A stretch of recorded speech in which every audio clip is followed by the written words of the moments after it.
Welcome to Coach Hayes Football and the team. That's right. If you're here, that means you want to become a team member, and here's how you do it. Simply join up. There are 3 tiers. The first tier is the player tier. On this tier, you get to use special emojis as well as you will get member shoutouts. The second tier is the coach tier. Now, here's where you get prioritized in the comment section on live streams, discounted merchandise. You also will receive access to early videos and private videos. The third tier is the coordinators tier. This tier right here is where it gets really exciting. You get to skip the phone lines and be next automatically. Also, you can join me on the screen, right, during the live streams. You get to come on the screen and talk your talk. Also, we'll be watching some games together. So you'll get specialized and private links in order to watch the games with Coach live. Just a quick note, the higher the tier, you also get the perks that go below it. That's really exciting. So not only that you get the perks for that tier, but you get the ones that follow underneath as well. So don't hesitate. Go ahead, hit that join button, become part of the team with Coach Hayes, and become a player, coach, or coordinator. And I'm telling you, we're going to have a great time this season. Welcome to Coach Hayes Football Live. He can talk about anything from high school to the pros. This guy knows the game, so you better not be half-stepping. I can guarantee you most of the audience is going to agree with me before they agree with you. Strap in, because Coach Hayes is about to Crack your cranium and fertilize your brain. Go ahead, right here, right now. subscribe now and check out CoachHayesFootball.com. What's up? What's up? What's up? Welcome to another great episode of Prime Time Talk number 20, man. We already dropping these things in the building. We're going to definitely make it happen. Let me get this piece in here, and let me get a thumbs up. Let me know everything looks good, sounds good, and we'll get it rocking and rolling. So let me quit. Oh, there she goes. There go the producer in the building. There she is. All right. She don't never slip. She always on time. She ain't there when I call, but she always on time. Big shout out to the producer. All right. Shad, leave me alone, man. Can't get over how creep, man. I had that Stay Flow starch in that thing, boy. His shirt stood up by itself. I just had to get in the shirt. I ain't even had to put it on. Just get up in that thing, man.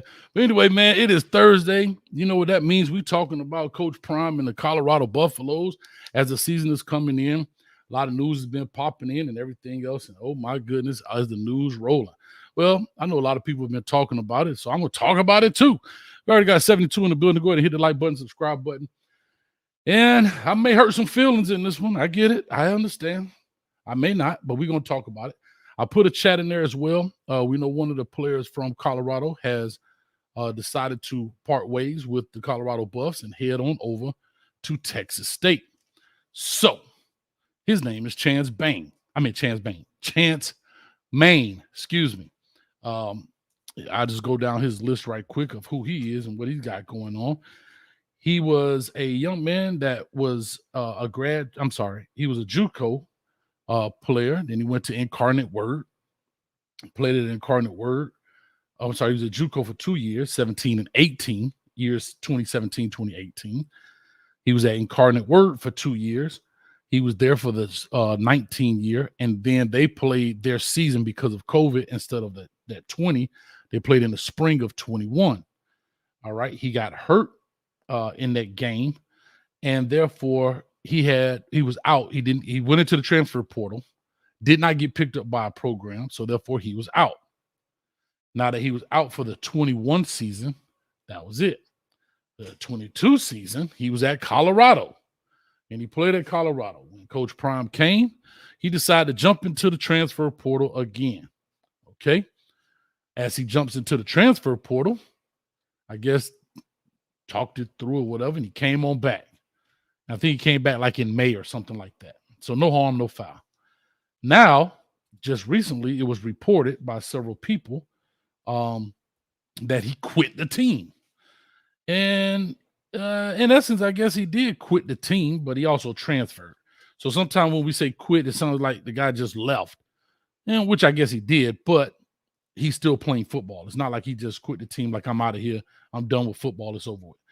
Then it comes out, I believe, on Texas. I said A&M. I'm sorry. Texas State I believe their social media page that this young man had transferred to their program.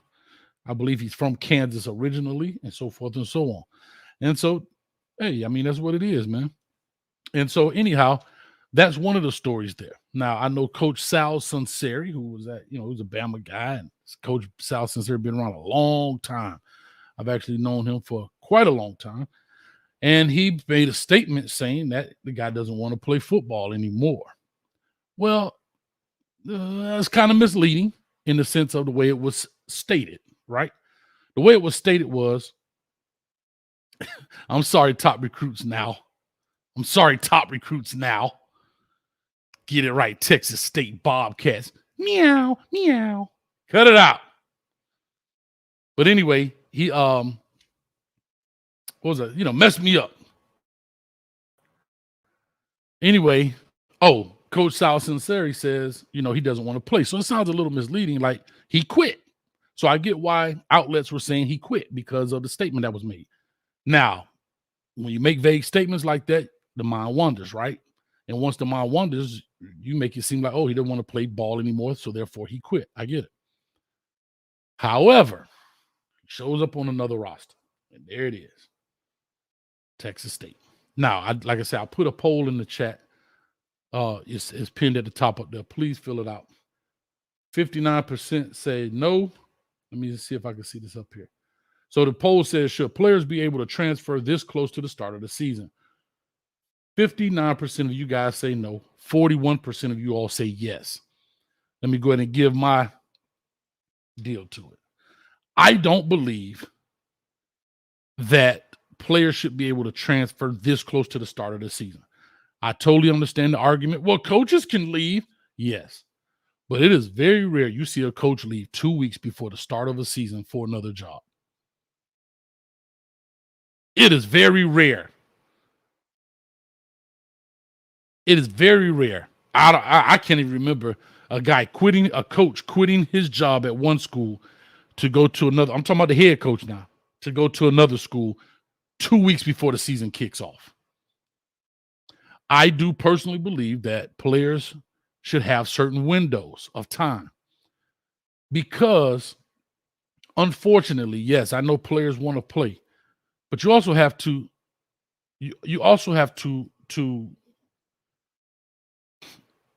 self-reflect and evaluate yourself in certain situations, right?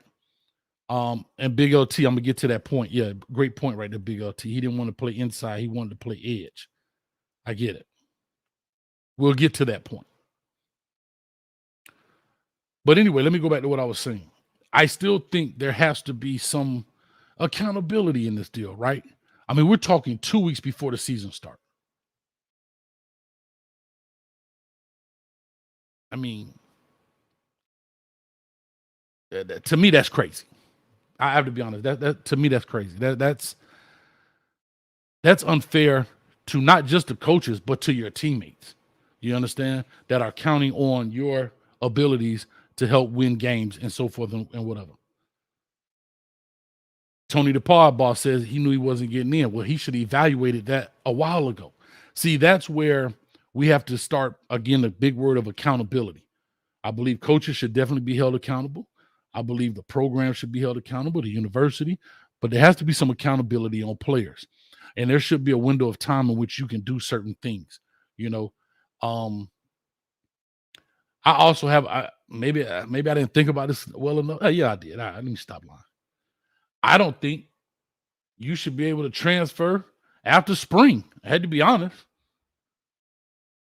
You go through a whole spring, and then all of a sudden, well, I ain't get enough reps. I'm going to go. And I get it. But evaluate that. Like, you have to self-reflect. You have to know your abilities. You have to know what you're up against. If you feel like person 1, 2, 3 is in front of you and you're not going, then you make that decision. I get it. But I think once you play the spring game there, you're there.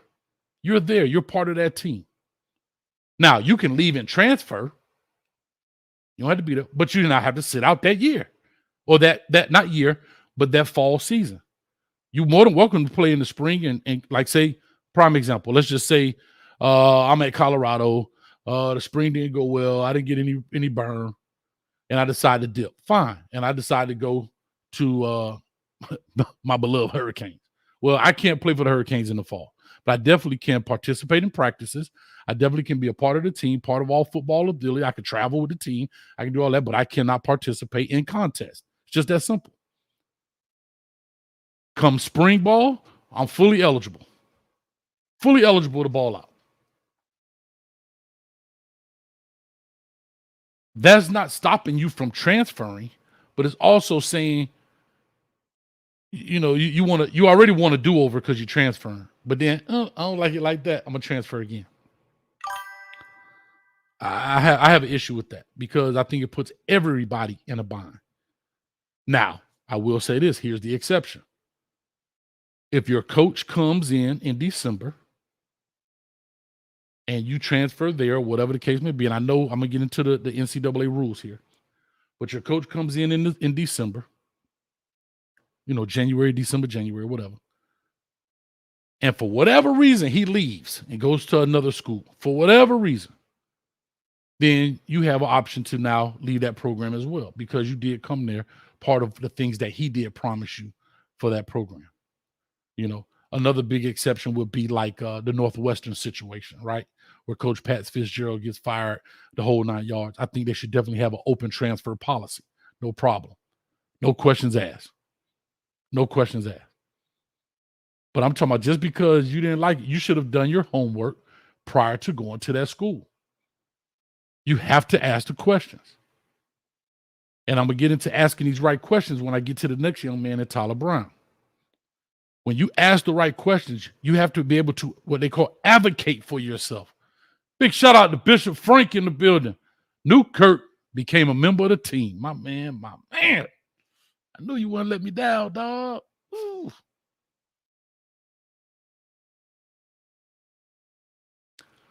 But anyhow,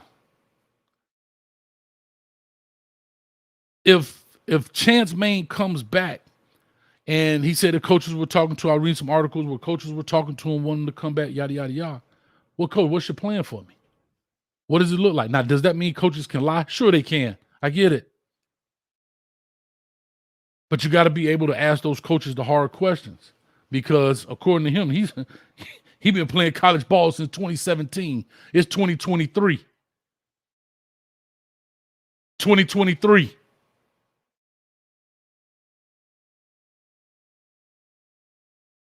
So there's the problem.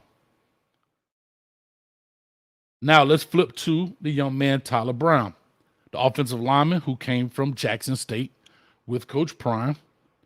Prior to that, he was at Louisiana. Then he went to Jackson State.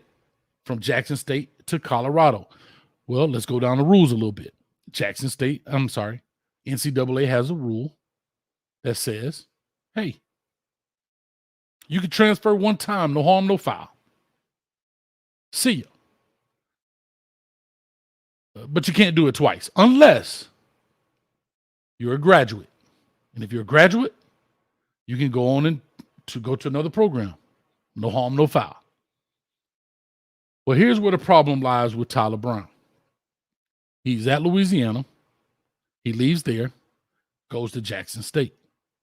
Leaves Jackson State, he's not a graduate. And he transfers to Colorado. So here's where I have questions. And please, when you call in, please, if you can answer them, I'm here to listen. That doesn't mean I'm taking everything for you to say is factual just because you called in. But I want to hear what you have to say. Because based on my research, as I look at this deal, this young man got caught between a rock and a hard place and didn't do his due diligence. Just what I have to say. I'm going to get to the chat in a second after I finish my pontificating monologue. Shout out to E. Brown. Appreciate you, Suave. Out. What's going on, Coach? Checking in for a while, man. Well, sit back, relax, kick your feet up, and take a sip of this Colorado concoction. It's biting. So anyhow, back to what I was saying. Tyler Brown does that. Now, we've heard stories of other players leaving Jackson State, but not being able to commit to other programs until they've graduated. Two names that popped to my head immediately is Shane Hooks, who I happen to coach in high school, comes from Ohio, right? Played for the Bobcats. Shout out to Meow, top recruits, another Bobcat team. Transfers to Jackson State. He burned his free ball. Shad gonna get me for that one. He burned his free ball.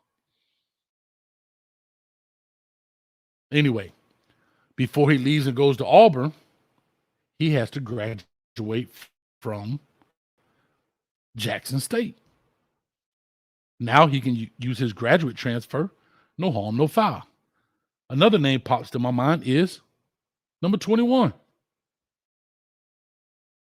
Shiloh Sanders. Shiloh Sanders graduates from Jackson State. Please correct me if I'm wrong, but I think I'm 100% sure that's what happened.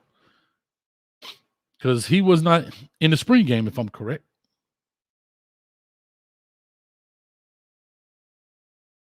So with that being said, where does the ball drop on Tyler Brown, who's in the very same situation as Shiloh?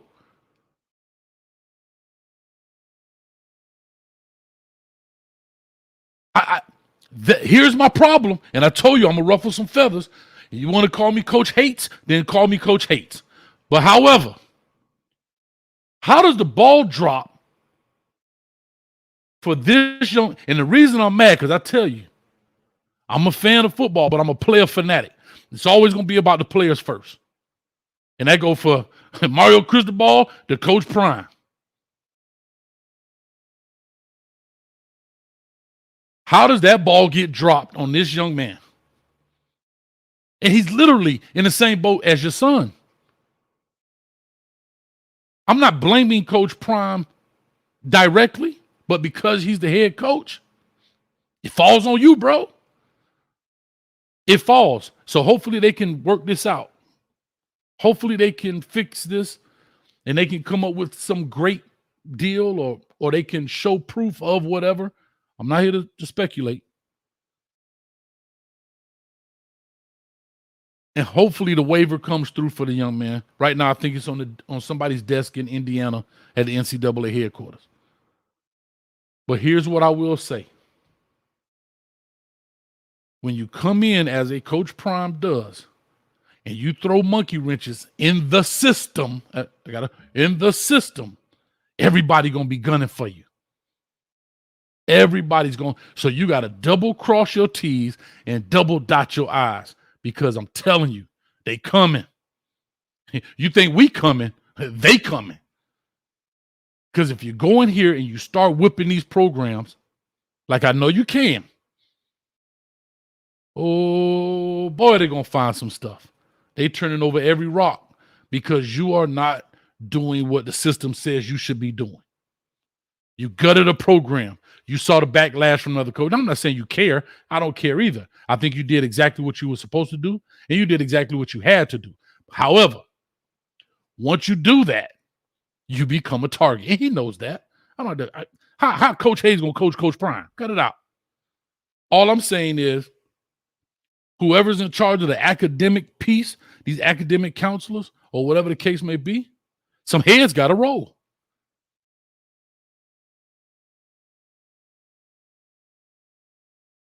Some heads have to roll. Now, I talked about accountability for players, but now I'm going to put some accountability on the NCAA, which we know they don't care, but I'm going to put some on them.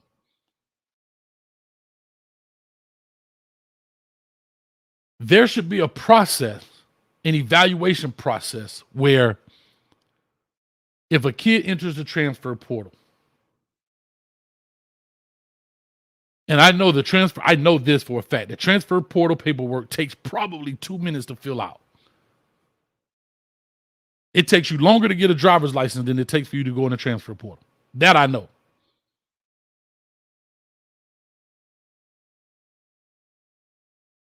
But however, for the NCAA, there should be a process where the player has to sign off with the pen and says,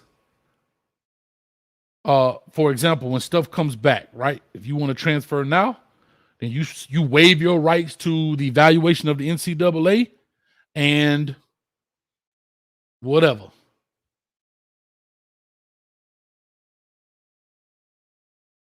Or they say, look, just look the same way the NCAA checks you going into make sure you have all the proper classes, to make sure you have all of the proper courses, to make sure you have this, and that, the GP, all of that stuff. The same thing should happen.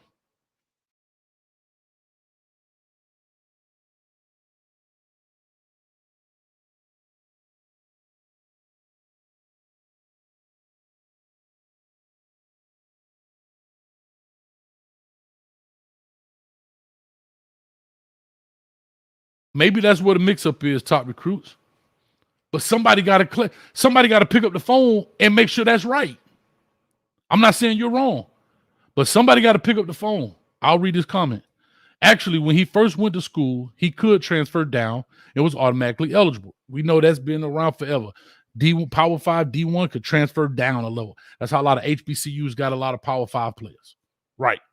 Which he did when he went from LSU, Louisiana, right, down to the SWAC. Cool. Then he says, which he did and should have had his one-time transfer, in my opinion. I'm cool with that.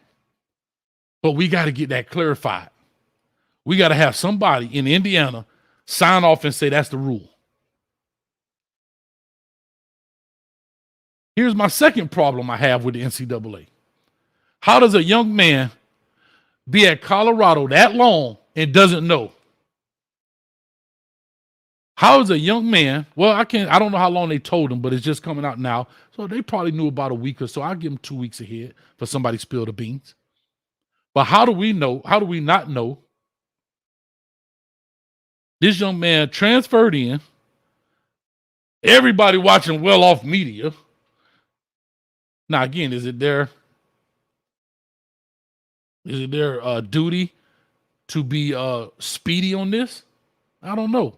But however, they sure found a way to find out he was ineligible before the game started, before the season started, 2 weeks prior to, potentially maybe a month. I doubt it. But that's what I have a problem with the NCAA. They always want to drop a bomb at the last moment, and now the kid is literally stuck between a rock and a hard place.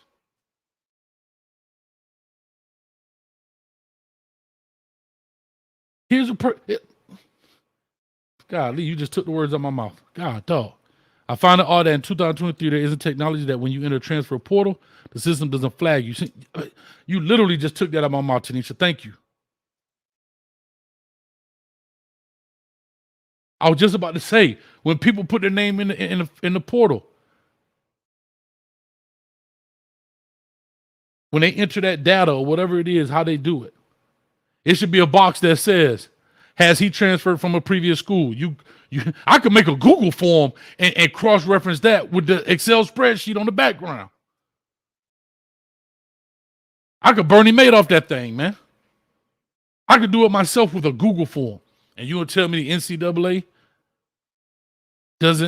they can't come up with this technology? Maybe I'm talking too much. I should make it and sell it to them. When you enter the data, Coach Hayes transferring from Jackson State to Colorado. Please list previous schools. Louisiana. Jackson State.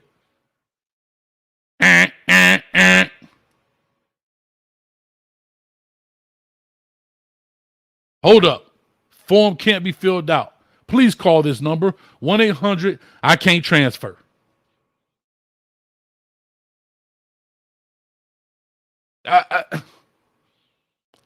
And the only reason this young man is getting the publicity is because it's on Colorado. I'm not saying that's a bad thing. What I'm saying is so many of these kids are in that same boat. I remember FIU. A lot of people don't realize that. I didn't realize this. Got to be careful. I'm going to talk about the JUCO world right now. In the JUCO world, we think because a kid was at, I don't know, Sidewalk JUCO out there in California, he's got his AA degree, he is automatically eligible for Power 5 or whatever school. Unless they've changed it since then. Because you have your AA degree does not mean you're eligible. It's about transferable credits. That's what a lot of people have to understand. Because those JUCOs play around with, how do I say this without being, they play around with a lot of elective classes that are not transferable credits.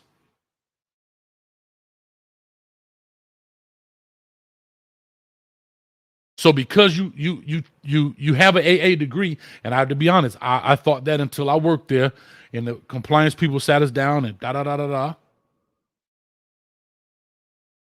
They were like, "Listen, coaches, you get on here the phone with these recruits, and they graduated from the university, or they in the process of getting to graduate, they're in their last semester.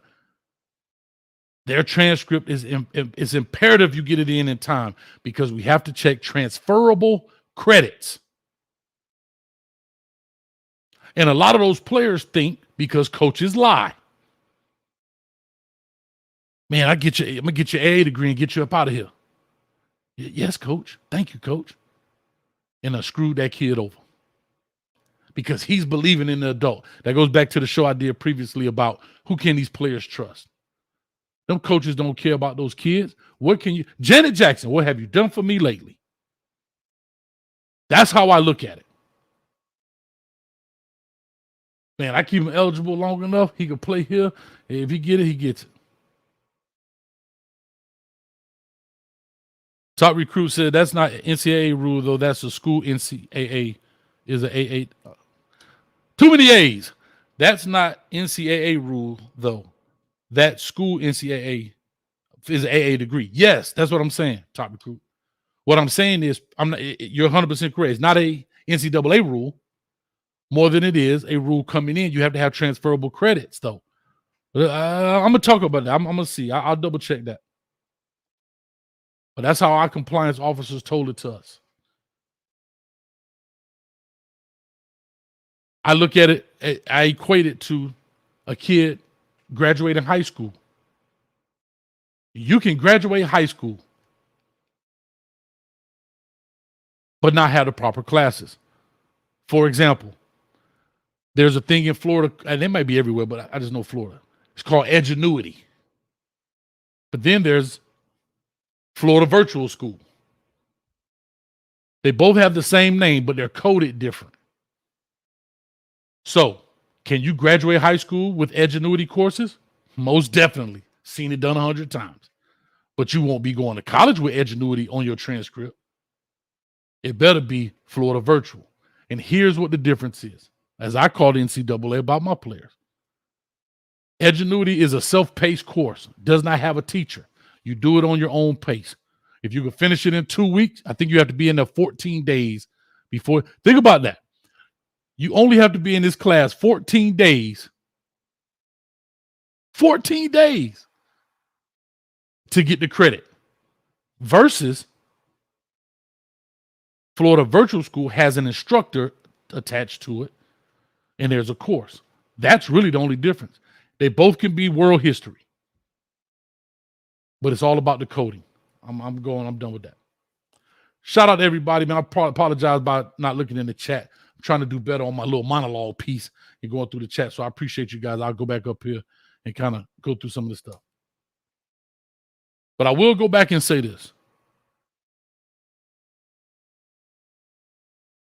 I think personally it's a problem that the school that the player is going to doesn't do their due diligence simply because look how much time, effort, and energy they've invested in this young man for nothing. I can't say for nothing, that's not right. But for this hiccup. Herein lies another distraction for the Colorado Buffaloes. Going into a big game, big week. You got to do that transfers here at the last moment. Distraction. Our starting offensive lineman Great guy. I watched his interview, I believe, on Life and Football. Dude reads a bunch of books. I mean, I was highly impressed with his interview. Nice young man. He's going places. But unfortunately, somebody dropped the ball. He may not be going on the football field. How crazy is that? If I'm Mr. Brown, not E. Brown, but if I'm Mr. Brown, somebody got to come see me. You told me to, and here go these coaches. Trust my son. I want to put your son in my hands. I'm going to treat him like he's my own. I keep telling y'all about that word family. It up every time. This is a business. This is a business. And I'm going back to some accountability to the parents. You have to check and double check these coaches in these programs.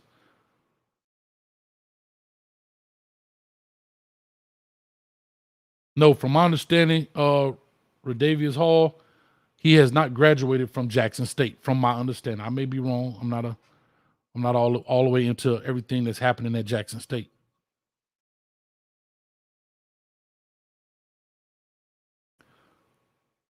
But I think the part that bothers me the most is that Shiloh was literally the same. It was the same exact example. South Carolina to Jackson State. Louisiana to Jackson State. Both go to Colorado. This dude's cool. This dude's not. Why? Because Shiloh graduated. And I have to say this, Tyler Brown seems like to be a very intelligent guy. Did red flags not go off? Like, wait a minute. I ain't graduate. Think I'm going to be all right. Because I remember doing these shows and people in the chat saying, oh, don't worry. Shiloh going to be there. He got to graduate first, so he'll be eligible. When the whole Shane Hooks thing was going on. And people thought Shane Hooks was going to come to Colorado. Oh, he coming. He just not there yet because he has to graduate. He has to graduate. So as soon as he graduate, he'll be free to come on campus. Cool. I'm highly confused. Highly confused. Let's start loading up this queue right here. 862-799-9956. Real quick while I wait on a few people coming in. Big shout out to everybody that did join the fantasy draft. Man, we're going to have a good time, man. We're going to have a good time. We're going to have a good time with that. I'll be giving you guys update as it goes on throughout the season. Like I said, you want to become a member, go ahead and hit the join button.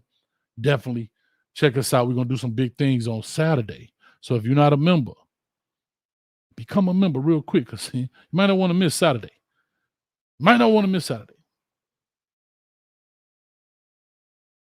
Butterfly 88 in the building. What's up? I got to stop doing that. My hand's twerking, but I'm working. Butterfly 88, did Tyler enter the portal around the time of the rule change on transfers? Or was that in effect before? I don't know. But what I will say, Butterfly, I don't know the exact date in which, and I know there was a thing. Shout out to She Loves D and Doc Holliday. I was watching their show. They had the whole thing on the screen, and they broke it down about who can transfer, when you can transfer. You can't transfer if your coach leaves. Like she and Doc broke it down. Like they broke it down. But however, there's a compliance officer. There's an academic counselor that's supposed to be well-versed on these deals. So to your point, I don't know when he graduated. I mean, when he entered the transfer portal and came there. But regardless, there should have been somebody throwing a roadblock, say, whoa, Tyler, go graduate first, baby. We'll be right here waiting on you.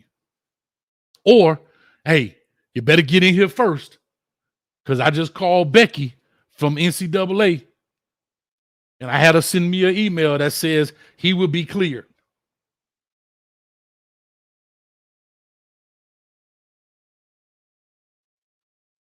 Jonas said, Coach going out like the national media. I don't know what that means. What do you mean I'm going out like the national media? I have no idea what that means. If y'all consider this hate, then damn it, I can't do nothing for you. I really can't, guys. I'm gonna keep doing what I'm doing and keep pushing. Damn, I can't sit here and blow smoke up people behind and a kid about to be sitting there on the sideline just about to cry. I can't do that now. So if y'all consider that hate, then I'm hating.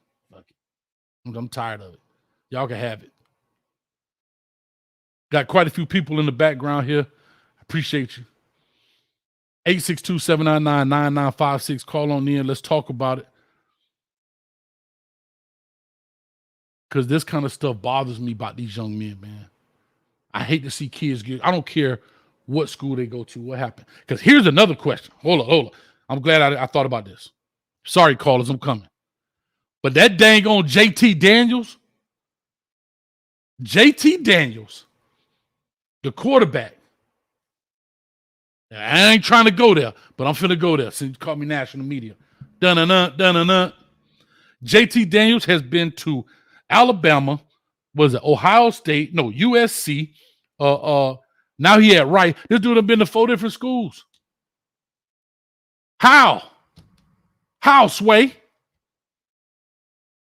How in the world that quarterback been to all these schools? It's some quarterbacks been to a lot of places.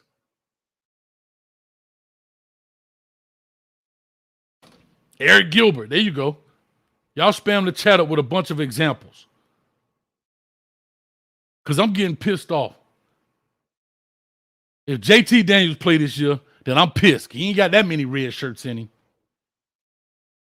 Matter of fact, before I do that, I'm getting a little hot right now.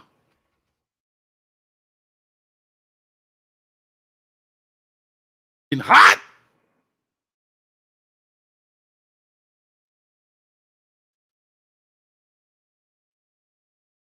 Dang, he played at West Virginia too. I forgot about that. Well, excuse me.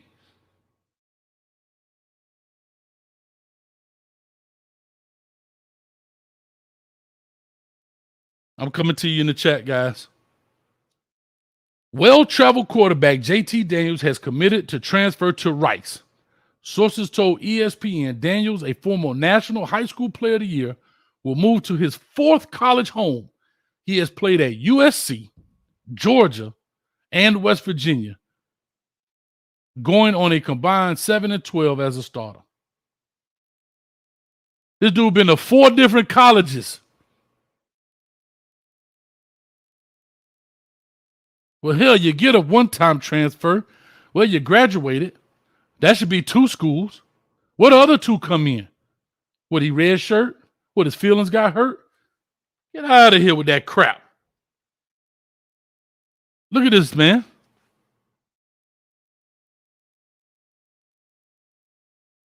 Be nice if I spell transfer right, but y'all don't judge. I'm trying to go fast. Come on, man. Cut it out. And I mean right now. I'm getting perturbed. 3187, call or talk to us. Give us your name, where you calling from. What up, Coach? This is Trey from North Carolina. I'm sorry, I can't hear you, man. You got a Bluetooth on? No, I'm on speaker. Oh, do me a favor. Take it off speaker if you don't mind, because it's echoing. Okay, I took it off. Yeah, I'm Trey. I'm from North Carolina. All right, Trey, talk to me, man. What's your thoughts on this whole debacle? With Tyler, I think it's an unfortunate situation. Definitely a counselor or somebody should be counseling players that's deciding to hit the transfer portal, especially now since it's so big and it's growing every year. The amount of players, schools need to really set aside counseling and help for these players to have the checks and balances in place so these kids really know where they stand. Mm-hmm. And also, what from the local beat writers were saying with the Tyler situation was that when he was at the Louisiana school, he left because his coach left. And he got to Jackson State, obviously Coach Prime left, so he was thinking he'll be able to get the waiver because his coach left I was saying you'll be able to transfer because of that. Mhm. Same thing with Savion Wilkerson. He was at Delaware, transferred to JSU. Coach Prime left. He's at Colorado as well, and he's eligible, the same as Tyler Brown. Did he graduate? He graduated. That's the difference, No, right? he's not a graduate. He's a junior right now. So I'm even more confused now, bro. I'm even more confused. Yeah, he's a junior. He's played 1 year at Delaware, played 1 year at Jackson State, and now he's at Colorado. So they pick and choose. It's not a clean-cut system, and I don't get it. I don't understand. And the waiver that the beat writer said that Tyler's doing, he's saying, look, my coach when I was at Louisiana for 2 years, he left. So my coach left, I want to transfer. Prime left. So he's saying both, you know what I mean? I came here because of my coaches. They left, so I should be able to, you know, enact the waiver for my transfer. So let me say this. I will say this. I don't think that because a coach leaves is a way to get a waiver cleared. First, I'll say that. That's the first thing. Second, I'm going to say this piece. The key word you said is, now hold on, did you say that he said that to this reporter? That's what the reporters is, the DNVR both shows. They work closely with Uncle Neely, the pregame show, and they did a podcast together, and they was talking about the Tyler situation vaguely of what they could share. Well, I'll say this. First of all, I will say this. These players need to treat them like the cops. Shut up. Don't say a thing. Second is the key word in that, two key words you said in there. I think, like the word think and should. Like he thinks, or he thought he could do this because, and he should be able to. No, you have to get this stuff verified. You have to make sure, you know how people always talk about at work, man, make sure you get a paper trail. You better make sure Sally from waivers in the NCAA clears you before you make these moves, because this kind of stuff hurts. And then I can't see Tyler Brown saying, well, and I'm scared to even talk about this, Savion, because I don't really want to put it out there. It's probably already out there, but I don't want to, open up the can of worms and now you start, my man catch some strays because that's crazy, bro. Yeah, I understand. That's crazy. But I appreciate it, man. Let me push on. We got quite a few people in here who want to voice their opinion about it. No doubt. Appreciate it. Thank you. Anytime, man. All the way from the Carolina. 7854 coming to you. 7854. Caller, talk to us. Yo, hey, what's up, Coach Hayes? How you doing, brother?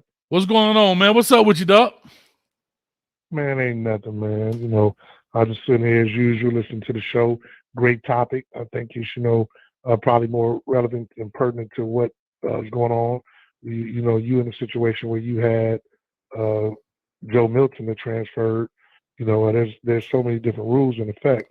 But the main thing is when these kids are transferring, there should be, like the young lady put in the chat, there's no way that in 2023 they can't figure this stuff out. No way. Every rule is different. I think, I don't want to speak on Tyler's situation, but you have kids like JT Daniels, he's going to his fourth school. Mm-hmm. And you do know, like, once they graduate, they literally could, like, he went to the first two schools, then he went to Georgia. That was his one time, transfer free. Then he graduated and was able to go to West Virginia. But, once you graduate, you can transfer as many times as you want as long as you have a year of eligibility left. Okay. And with COVID, that's how he was able to get around that, just so you know. But that's the new thing, So if you graduate in 2.5 years and you got redshirted, you technically could go to, more schools as long as you graduate. That's the point. So hold on. I want to make that clear. I want to make sure we hear that clear. You're saying once you graduate, there's not a one more time transfer. You could, like, for example, let's just say because of COVID, they technically had 6 years, right? Right. So they really have they have five to play 6 at that point instead of 4 to play 5 to play 6.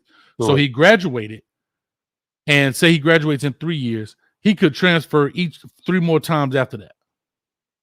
Correct. Like if a Wow. kid graduated in Okay. 3 years, and once he graduated, as long as he has eligibility left, he can transfer. That's how he's ending up at Rice. That's why he did 2 at USC, 2 at Georgia, 1 at West Virginia, and then now 1 at Rice, which is crazy, but it is what it is. And if you read the NCAA guidelines, it really just, this is what it says directly. You can participate in sports as a graduate. Here are the requirements. You must graduate from your current college university, number 1. Number 2, have at least 1 year of eligibility on your clock. Number 3, you must be going to graduate school that has your sport. That's it. That's it. So it don't have any restrictions like, you can only do it one time or anything, but you only get 1 free transfer. For undergrad. Right. Correct. So if you're undergrad, you just get 1 free transfer. But if you graduate, let's say there was a kid that took, he went to school with 60 hours and he graduated in 2 years and he got registered, he could transfer every year if he wanted to for 3 years. Gotcha. Wow. Did not know that. That's why I love this kind of stuff. Because you know me, when it came to Joe, I had 1 requirement when he wanted to leave Michigan. What was it? Oh, no doubt. That he had to graduate. Got to graduate, bro. That wasn't even an option. No ifs, ands, or maybe. And guess what? He could have left. He could have left. Many people wanted to, but that was something that not only you and his mother, put in place. That now you can't go nowhere till you graduate. And he graduated in 3 years? He graduated in 3.5 because he did a half. Graduated from Michigan in 3.5 years with a degree. And because of COVID, he had additional time. Now I wasn't playing it because I'm gonna always advocate for kids, right? Like I'm gonna always make sure that they're gonna be you're on right. point. You have discussions and we go back and forth, but on this case, you're 1,000% right.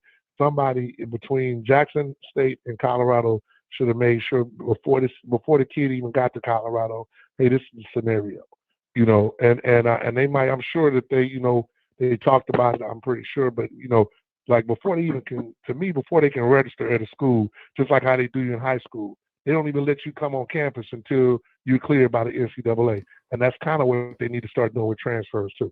Correct. In my opinion, because this kid do that, then you don't have a problem. Yeah, because this kid even played in the spring game. Like, so what do we think is happening? You think, we're gonna let him play in the spring game, but he's not gonna play in the fall? Yeah. Like, anyway, man. Dog, I'm sure somebody probably, I guarantee you, like most things, the NCAA really doesn't care. Somebody probably called that in, right? And then when they called it in, and it was like, hey, now we got to take a look at it, And really, I'm with you. The only thing, once you let that man play in the spring, he ought to be able to play. Period. Because the only person that really gonna be hurt by it is the kid. Right. That's just like I remember Central got caught up with Brian Powder. I'm gonna go back a little bit for all my Dade counties out there. Central was rolling. They was 5-0. They killing it. Then all of a sudden they beat this one team. I'm gonna leave them nameless. And they called in to the FHSAA. Hey, this guy is da-da-da. They took all 5 of them games away from them cats, man. Haters. You understand me? No, it happens. So, shout out to, you and what you do and what you bring to the table. Like people who don't know you don't know that, this thing is not, it's a lot, it's fun and games. But one thing about you always been about the kids because you're a real coach. I appreciate it. It makes a difference. So, man, shout out from Top of Cruise to you, brother. Appreciate you, man. Thanks a lot, dog. No problem, brother. We'll chop it up. Peace. All right. Coming next to 0993. 0993, guys, call on in 862-799-9956. The poll is still hovering right at 41% yes and 59% no so far as should players be able to transfer at the start of the season. I want to hear people talk about that because I really think that's important. 2 weeks before a season start, a player should be able to dip.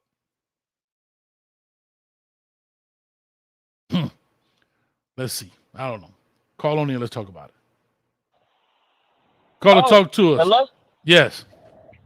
Hey, Coach Hayes. How you doing, bro? How you doing? I'm good. Who am I speaking to? My name is Marcel Dunn. I originally live in Dallas, Texas, but I'm calling you currently over the road driving. Yes, sir. All right. So yeah, I can hear you on your Bluetooth. So talk to me, man. You got 2 minutes. Yeah. What's your thoughts on this? I'm definitely on the Bluetooth, man. Hey, first of all, I want to say, man, I appreciate your heart for other kids, man, because this sucks for Tyler Brown. It really does, man. And I like how you mentioned earlier, how is it that you allowed him to play in the spring game? Now he can't even play in the regular season.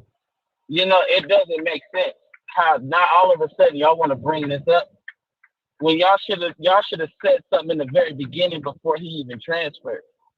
So here's my thing, if I may say this, because like I said, he played in the spring game. Okay, but now all of a sudden you bringing this up now, right when we getting close to the season, and it just don't make sense. But maybe my opinion, I believe maybe they were hoping that his waiver would go through, because you need a waiver in order to transfer the second time. Am I right? That's correct. And there's certain circumstances that have to happen, from my understanding. Yes. Right. So maybe what the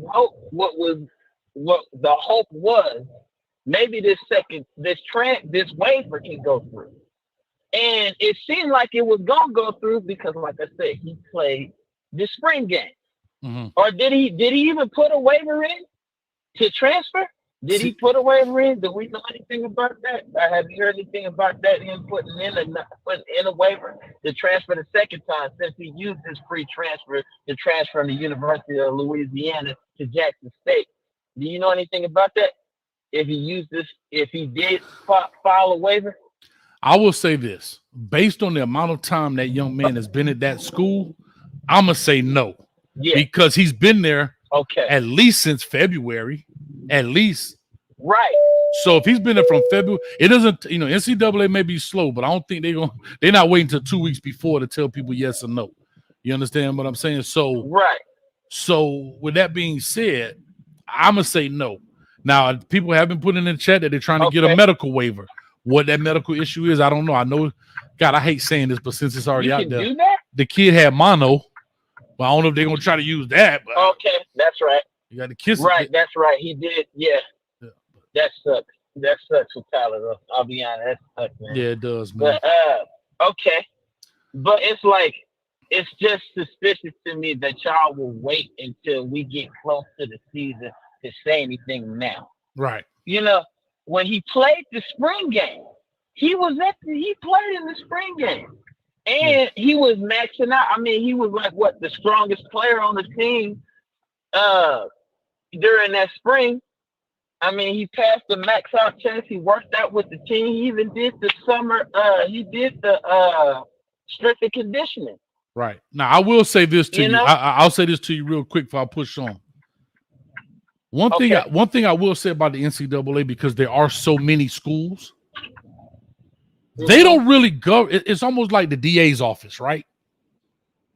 Right. They're not doing the investigation until somebody says you might need to look at this. Hence the word snitching. Yeah. So, for example, because let's be honest, even though, I mean, let's be real, guys. Let's be real. It's the NCAA. Right. I know we got well-off media, but I don't know if they really like looking at well-off media like, Now, they may go back and look at it after somebody brings up an allegation, and then they look at those films. But I don't think that they initiate a lot of investigations unless they're tipped off to do. It's like the DA's office, right? You know what I'm saying? It's for example, it's like the lady at the DA's office is behind you driving right now, and she see you swerving. Oh, I'm finna go get his license plate and pull his tag and see how many tickets he got and see if he unless somebody come and say, hey, my man over there swerving.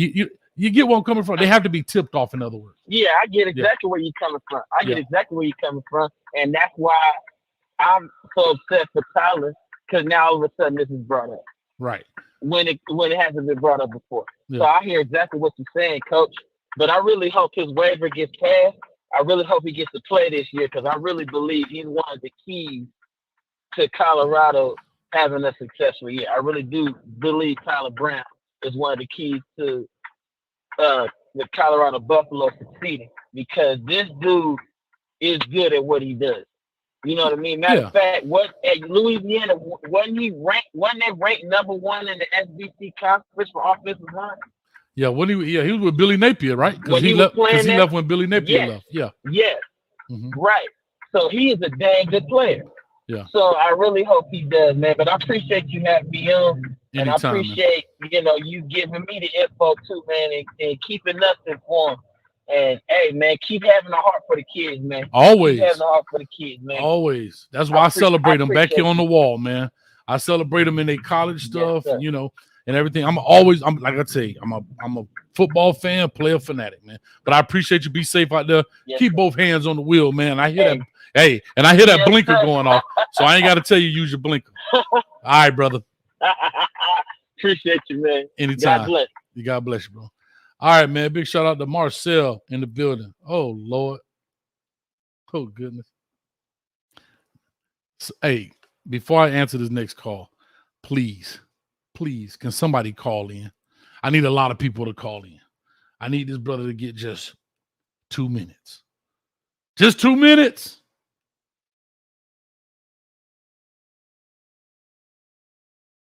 Oh, God. What's going on, Coach? What's happening, old school? Oh, man, it's all good in the neighborhood, Coach. I heard the little sad news, but it ain't sad news. Hey, matter of fact, Coach, that's what I wanted to say to you, too. Why you put down there that man in eligible? They looking through that. He ain't already ineligible. You stop doing that. I mean, I'm telling you, you ain't put down a question mark neither. You just put down ineligible. You put down the trader, you called the other guy trader, and you called this one eligible. Didn't say trader, old school. It says transfer. Didn't say trader. It says transfer. Well, it looked like a trader. It sounded like trader to me. Sound like trader. That's right. They go to C U. I'm gonna leave that alone. C Matter of fact, U I'm gonna leave that alone. T we know the traders. We know who the traders are. We know who the hooks of the world are. The ones that's gonna just did act like they was gonna. Oh, I'm telling you, that young man, he had to be because he wanted to further his career. And this career is going to be okay. It's just not going to be okay at Boulder. He had to get out there and spread his wings, and he did a good decision towards himself.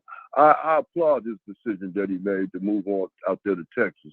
It's big, big pastures out there in Texas. I heard the skies are big out there. Yeah, but should he have the opportunity to leave 2 weeks before? Like, do you think players, not just Chance Main, but do you think old school? First of all, old school. Technically speaking, he is ineligible right now. So slap yourself. Second time, I need you to slap yourself for not being able to read where it say transfer. Yeah, okay.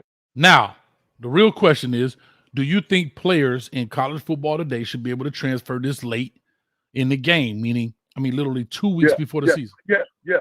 Why? I think they should keep. Why? Cutting you off, Coach. But I think they should keep it the same way they got it now. I think it's great the way they got it now. The NIL, all the transfer rules right now in the spring, even if they can't be able to fit in the spring, that's a fine thing to do. And the reason why they doing that is good because we also look at the perspective right now. What is his name? Tyler, right? That's Tyler Brown. Yeah, that's the Brown Tyler on offense. He's going through this right now. It ain't guaranteed that they're gonna make him sit out, make him wait till next year. But if they do it, then that's okay because he's a junior and he can do that. He needs some more growth and development anyway because he want to be a first round pick, and he needs to get a little bit more stronger, a little bit more confidence in that game. That's what I think. But if they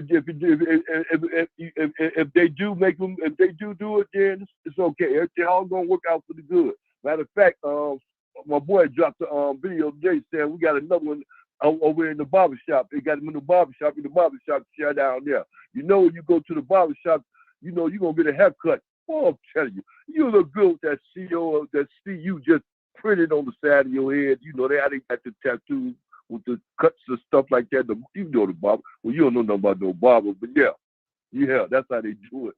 Them young boys doing it nowadays out there. What do you think? You say I don't. Oh yeah. You say I don't know nothing about the barber. I'm looking at your head. I'm looking at your head right now, and it's looking mighty clean, Mr. Clean. I'm telling you, I gave up on my head a long time. I gave up on a lot of things. I can tell you gave up on a lot of things a long time ago. But it's one thing I ain't gave up on that I should have. Is trying to school fools. I mean, no, I'm sorry. Trying to school. There ain't other way to say fool. They try to school fools like you. Yeah, that's the only way I can say it. I apologize. Yeah, that's what I have to give up on. The more I tell you, the more I tell you, boy, the dumber I get. Yeah, I have to admit it. Yes, it's my fault because I have to just keep doing it. Reminds me of what's her name, Joan in the Well. Come on, tell them, go out there and talk to him, Joan. Nope, they don't listen no way. You ain't listening. Colorado, I'm telling you.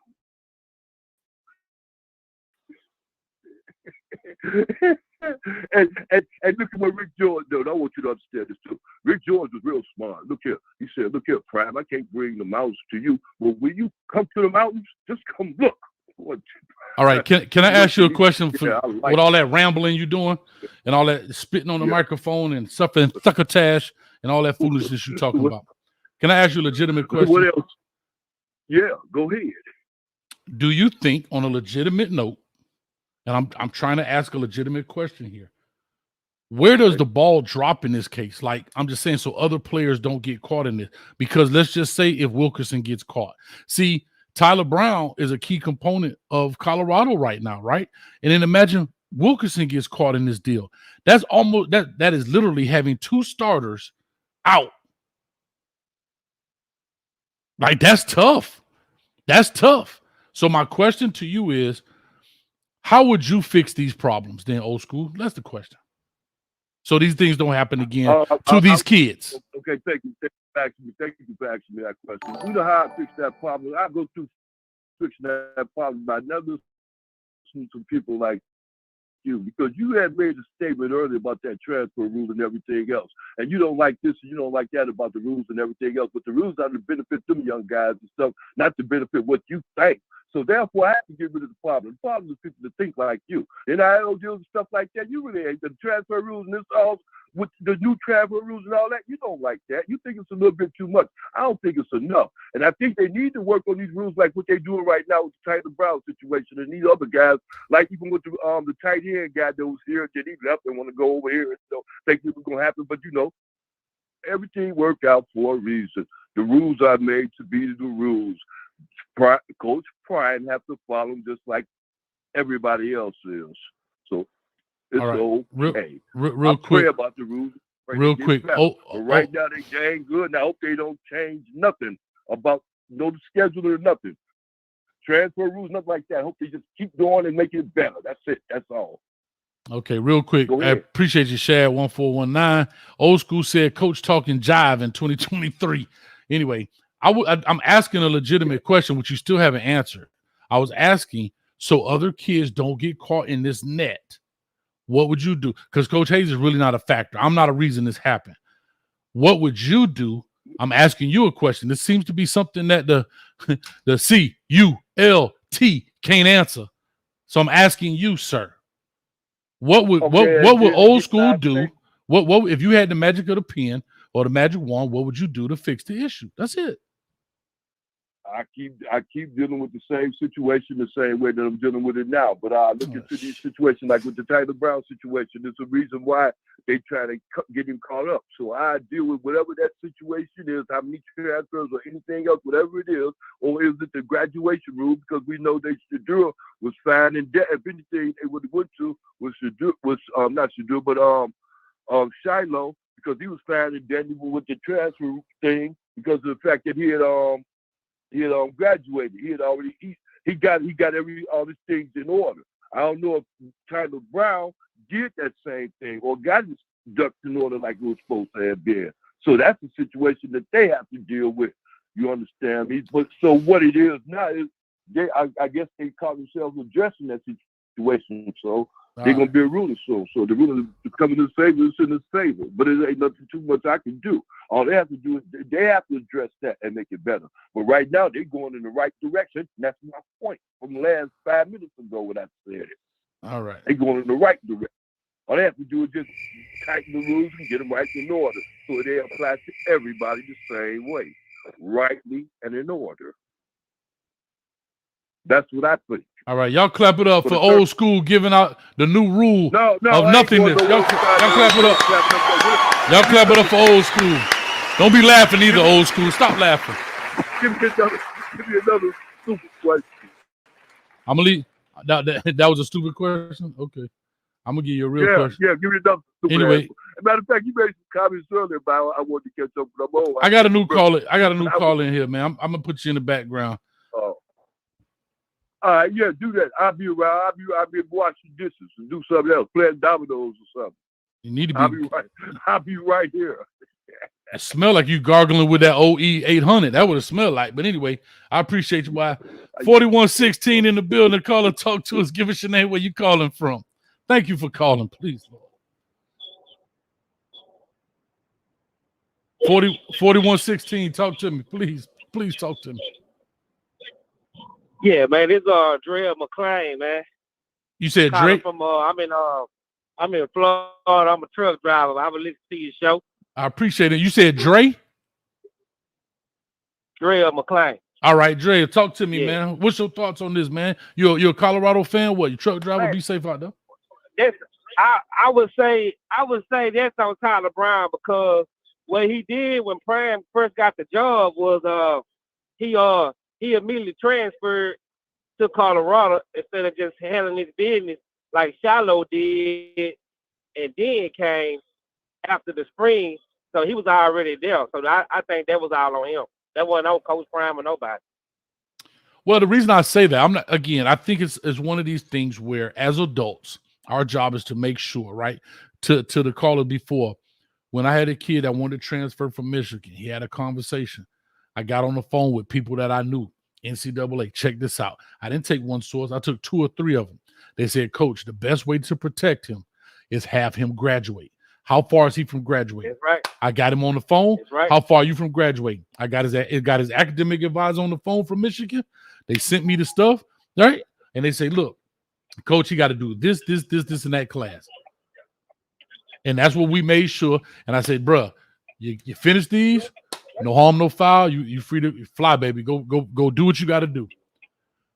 So I'm not saying that I'm blaming Coach Prime, and that's not what I'm saying. But I am saying that I want to make sure we protect the players, because they are trusting. They hang on every word that coaches say. And there was a reason he came at the time he came. Somebody had to say, come on, baby, transfer. Or like they told Shiloh, whoa, graduate first, then come. You know what I mean? Yeah, so that's true. That's all I'm saying. That's I'm not, true. Again, this is not a blame. Yeah, but somebody down the line dropped the ball. Transfer portal when he immediately got in and he was locked in, and he probably wasn't thinking what that can happen. Because you know the NCAA gonna come at him anyway, right? Changing their roster the way he did anyway. So that's what I was saying though. But I think that was on him. Him and his family should have waited or whatever, and then handle his business and then transfer just like Shiloh did. Yeah, like I say, I don't know his situation. I don't know. Let me get old school off the screen. Get off the screen, old school.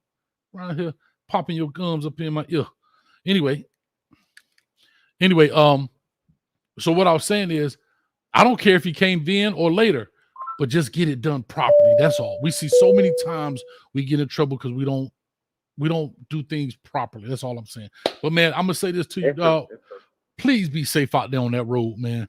Please, Oh yeah. I'll say it to you like this. I'm the analogy king. You might know how to drive a semi truck, but if you don't have your CDL and you got just a regular Class C license, then you're gonna be in some trouble, right or wrong. Right. And that license doesn't mean the actual license doesn't mean you don't know how to drive. You just don't have one. But that's my point. And that's all I'm saying. All right, brother, you be safe out there, man. All right, you too, man. Sure enough. All right, that was perfect. All right, let me get here to the next caller in the building. 0442 in the building. Caller, talk to us. Give us your name. Where you calling from? I know what this is.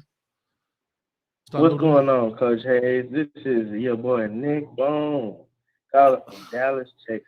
God doggone it, neck bone. Every time you call, my neck seem to hurt. What's up with you, man? Talk to me. Say, I don't keep it on top because you got a show and you keep it on one cord, but I was thinking, it shouldn't matter really when they decide to transfer, because at this point it's all about money already. Like I think, honestly, I believe some people should be able to transfer where they want to. Just like in the real world, if you don't like a job, you go to another. Just like Coach Prime, if you start winning, I feel like all the coaches gonna start cutting all the players down anyway. So, it's almost like a free agency now. So, Well, to that point, I can agree with that. But even in NFL free agency, there are windows. There are windows, right? Like there's always some set of rules. Right now, it doesn't even seem to be a set of rules. Like I still don't understand in basketball because I'm not a real basketball fan. But I remember watching the dudes would be on one team at the start of the season. By the end of the season, he on a whole nother team. Like I'd be straight lost when it come to that stuff because I don't follow basketball closely enough. But all I'm saying is I totally get coaches leave, players should be able to leave too. But to literally leave 2 weeks before a game starts, that's a little iffy to me. I mean, he definitely wasn't gonna play. I mean, he probably was gonna get some depth. Like if one of the guys went down, he probably would have been a starter somewhere. I'm thinking like late in the season, like Utah, they probably could utilize him because everybody's legs gonna be out.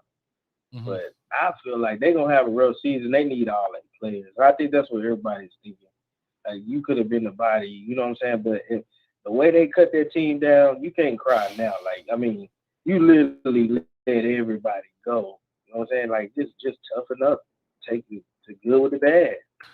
Right. But what I really wanted to ask you, and this is gonna rub a little feathers. Wrong, probably. I don't care.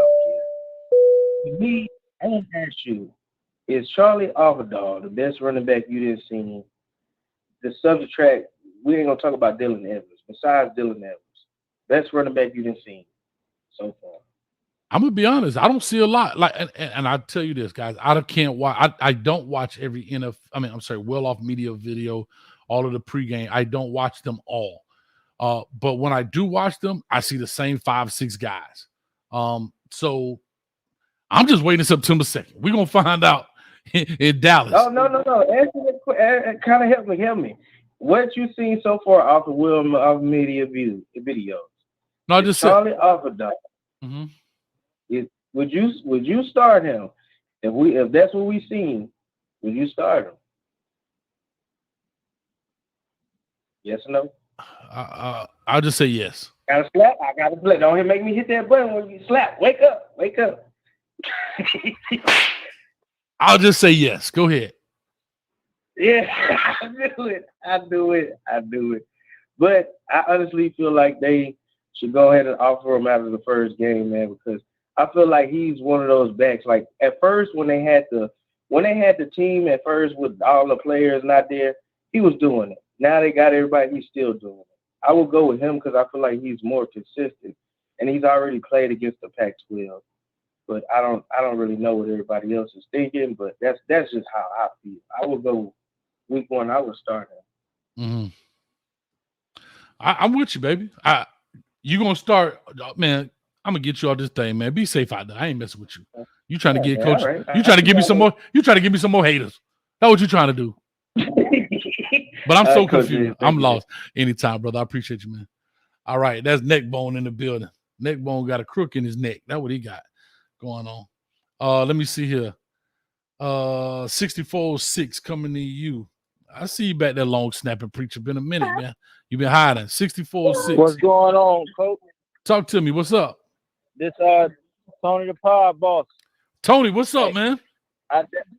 Not much. I definitely come to ruffle some feathers as always. I think this definitely this falls on for surely Coach Prime and Rick George. Rick George was so quick to get Coach Prime out of HBCU and make it happen over there. You should be doing your due diligence as an athletic director and finding out what players are eligible and what players aren't eligible. Yeah, you can, blame Tyler Brown a little bit on some of this, but it's nothing different than, pro players. You ask pro players if they want to make big money. Of course, they're going to say they want big money. Of course, Tyler Brown is going to say he wants to be eligible. But when you ask a pro player about his contract specifically, they'll tell you, I let my agent handle that. They don't get into the details. Rick George is, in a sense, these players' agent. He needs to make sure that they're eligible. That's the least you can do as an athletic director, is make sure players on your team are eligible. He should have been doing his due diligence, when all of them came over. He didn't question any of that. He was so quick to get everybody over, get Coach Prime over, and whatever kids he wanted to bring. But it's like Tyler Brown, people say they want. Tyler Brown, I don't care what nobody says. He was a penciled-in starter coming over there. Wasn't nobody going to start over him. And the whole team knows that. I just think, Rick George, partly Coach Prime, I think, they should have did their due diligence on the NCAA rules, but I think this falls on all of them. And it's horrible, to be honest. He's creating narratives for everybody to put out there. Because as you stated, he's going to be, the guy that everybody's going to look for something. They're going to talk about the players who left and they aren't eligible, players who leave all of a sudden. They're going to use Coach Prime as a poster boy of all this mess that's going on in the transfer portal, as if he caused all of this stuff, when he started doing it, at Colorado. That's all I got to say, Coach. I just, want to, spill and rant a little bit. No, I appreciate it, man, but you make some very valid points. I will say this. I don't know if Rick George as the AD is, how do I say this? Technically, are they responsible? No. But they are the figureheads of the program, so it all falls on them, right? It's just like, and think about this, the AD gets fired because his coaches are not doing well, so they fire him. He technically not out there coaching the teams, but he gets the blowback from it, right? Same thing with Coach Prime. Because he is the head coach, he's not necessarily. There's a coach that works with compliance. One of those assistant coaches works with compliance. Like he should have delegated that. I'm just going to pick a name out of hat. I'm not saying this is the person, so don't be on Twitter. Coach Hayes said, I blame myself. Coach Hayes, hey, do me a favor, man. You're over compliance. Coach this person. You work with this person with recruits. Coach this person. You kind of delegate things for people to overlook, kind of be the manager or the supervisor of the situation. There's a whole compliance office and academic support staff straight for sports and football. Some of them have them strictly for football. And then you have compliance people who work with other sports. But because there's so many football players, you may have one or two compliance officers dedicated strictly to football because it's 100 people there. So I say all that to say somewhere in this line, that ball got dropped in some form or fashion. Ultimately speaking, Coach Prime is going to take the heat of this because he is the head coach. That's it. Just because he's the head coach. Like, I watched the Florida Gator thing, Swamp King. Dudes out there smoking and fighting. Did Urban Meyer light up the joint for him? No. Urban Meyer, but he showed at the press conferences answering all the questions, taking the heat about a dude decided to go to a party and get into a fight. That's part of being an HC, baby. That's why they pay you the big bucks. So I appreciate that call, man. Thank you so much, that neck bone. All right, long snapping preacher. Got 2 minutes. Talk to me, man. Where you been?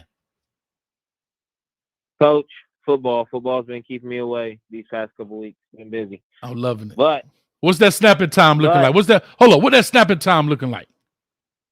Coach, that I'm gonna need some prayers because it's been, because I left my JUCO. I've been blessed, got an opportunity, but I think the pressure kind of got to me. It's been a rough fall camp for me this time around. I mean, just some wild stuff, but also it's been a blessing because I'm improving my game, becoming a better snapper. I'm really with a good coaching staff and stuff here with a lot of other specialists, as you know. And before I didn't have no specialists at my JUCO, it's just me. So it's been a lot. I've had some good snaps, but I've had some bad snaps. I've had some bad scrimmages. God wasn't dang. fun, wasn't good. I thought you would give me a one line. I thought you would would be like, Coach, it's going well, man. Good. Let me get to my point. Let me slap out it. Get out of it, dog. Get out of that rut you in. Get out of that rut you in, and let's talk. Give me some prayers. Give me some prayers, please, that I just keep going forward and keep learning every single day and getting better. All right, I got you. Talk to us, man. What's your thoughts on the situation? Yeah, but this is my thoughts on the situation, kind of about the whole. I think I'm kind of confused. Like for me, for example, coming out of JUCO, right? I knew what I had to do to be eligible. You can ask my wife and stuff. I knew how to line up and make sure I had transferable credit. And also, my advisors knew to give me credits to transfer. Now, I don't know if JSU's the advisors didn't really want him to transfer, but also, like, I remember one time I took a class, it was like Turbulent 60s class, right? I took this class in the summertime. And I remember one of the main questions I asked my professor before I took the class, how will this transfer over? And he was like, well, it's going to transfer over like this. So I don't really understand how this young man, like, we also got to remember he's not a child, you know what I'm saying? So I just really don't understand how he didn't look into that. Maybe everything's different, give him grace. I just don't understand how he didn't look into that and say, this is the transferable credits I need. Because just like I said, I mean, I've been there, done that before. I made sure my class is transferred over to where I needed to be at. You know what I'm saying? God was with me. God gave me wisdom in that situation. Gotcha. But I just don't understand that. All right, real quick. What was the name of that class again? Turbulent 60? Yeah, Turbulent 60. I think it was Turbulent 60s. I forgot what it was. What is that? Yeah, it was about basically it was a big class about Ronald Reagan and all that stuff. And stick your chin all out. that stuff. But get that crap out of here, man. I'm just messing with you. Long snapping preacher, I appreciate you, man. I got quite a few back here rumbling, man. So let me get to them. All right. Thanks, man. Yeah. Good luck to you, man. Good luck to long snapping preacher. He's a college student, 19 years old, man, married. Man, we gotta support our young brothers, man, in this deal, man. College student. I know he talks his professors to death.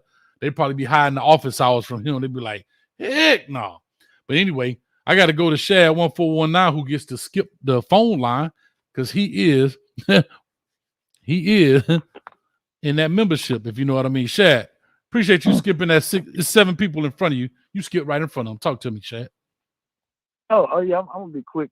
No, but something interesting about this conversation, it kind of makes me think about last year when Sam, you had that situation where, as the season was about to come and pause, and all those guys, were found to be ineligible and they had to scramble with the academic department and things like that. So do you think it could be a HBCU thing? I don't want to turn this into that type of conversation, but do you think what do you?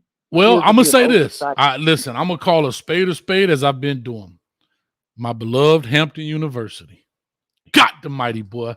You know how many times you want to strangle somebody when it comes to scheduling and this? Well, I'm talking about we bad when it comes to process. And I've said that before on other shows. When it comes to processes and procedures and doing, man, we be tripping, dog. Now, that goes back to the FAMU. Was it FAMU? Yeah, when FAMU played North Carolina. Remember that? There was a big thing, a big debacle with FAMU and paperwork and eligibility and all of that stuff when FAMU had to play North Carolina last year. That was a big issue. I'm not saying it's Jackson State fault. I'm not saying that. But to answer your question, there may have been a ball drop, but still, he's leaving Jackson State going to Colorado. So somewhere between the two entities, they should have caught this problem. I'll just put it like that. Yeah. And kind of, to coincide with the subject, the same situation is kind of happening with the receiver from North Carolina, where they ruled that he was eligible, and now they're saying he's ineligible. They're trying to put a waiver in to make him back eligible again. So I didn't really read too much into that particular situation, but I felt like that was kind of along the lines of the the subject matter of what's going on. Nah, you're right. The problem with NCAA is a lot of inconsistency, so forth and so on. So, Yeah. Okay. Yeah. But yeah, I just want to call and say that. Anytime. Hold on. Nah, Shad. Don't think I ain't see that comment you put in there, Shad, about I ain't no real Kane fan because I watch Swamp Kings. Don't think I ain't see that. You know what? Matter of fact, somebody else run my YouTube. I don't. Man, you come right out of a comic book. Get your behind up out of here with that, man. I gave out my information to Ellen, so Ellen be doing that stuff. I don't do that, Coach. Ellen did that? Ooh, Ellen, I got to get it. I appreciate it, man. Thanks, Shad. All right. Real quick, Sauce Vader said, I went to FAMU. I've been trying to get transcripts for them for years. Bro, when I left Hampton, I ordered 10. I gave him $100 with $10 transcript. I gave him $100. I got 10 of them. I got 9 of them left sitting over there right there. So, that's what I'm talking about. Yeah, Mac, you know I see everything. Look at the eyeballs, boy. You know I see everything, boy. Y'all think y'all get some stuff through that I don't see. I'll be seeing it. Anyway, let me get to the next one here. 1561 coming to you. Also, I keep asking for Carpet Tech, and I'm being serious. I hope he don't think our friendship is messed up. Like, he don't talk to me no more. Somebody told me he be in other chats. Y'all put a word out to Carpet Tech. He ain't called in literally 6 weeks, dog. I mean, if he don't want to do the bet anymore, we don't have to do the bet. I'll scratch the bet, dog. Like, dang, come on, Carpet Tech. I'm waiting for you to call in. Godly. Anyway, call and talk to me. What's going on with you, Coach Hayes? This sounds like, I know this number, 1561. Who is this? It's Big LT. LT. All right, what's up, man? What's going on with you, baby? Talk to me. Yeah, on the Tyler Brown situation, man, I think he's gonna play. I hope he does. I think he's gonna get some kind of waiver, man. I mean, some kind of waiver. Listen, I hope he does. I just hope that, here's the problem, or here's what happens typically in a political realm. There's going to be enough pushback and blowback, and people going to start talking. He should be okay. The problem is, it's a distraction right now for this young man that's getting ready to go play in a very big game in 2 weeks. It's a distraction for the Colorado program. I don't think there's no distraction. All this is the team. It's a distraction. I don't think so. Okay. I don't think so. I mean, to be honest, if you want to be honest, if I'm to keep it 100 with you, Coach, you the only one that's really talking about it. Ain't nobody else really just talking about it like that. I mean, it's out there, people asking, but I mean, as far as like a live, you know what I mean? I mean, not no rock throwing at you your way or nothing like that. But I don't think the people sweating it. I think they feel like they deepen up in the offensive line without Tyler Brown. And I feel like he probably might end up getting an opportunity to come back. Rick George is in the NCAA. I think he might get some strings pulled, man. Yeah, but I'm the only one talking about this? Because I swear, when I put on YouTube, everybody that made videos about it. No, I'm saying, I know people got videos, then drop videos, but I'm saying actually having a live talking about it. That's because I don't make Colorado videos. I do a live show, but I don't. So that's why I'm talking about it. Yeah, but, I know. Yeah, but here's what I will say.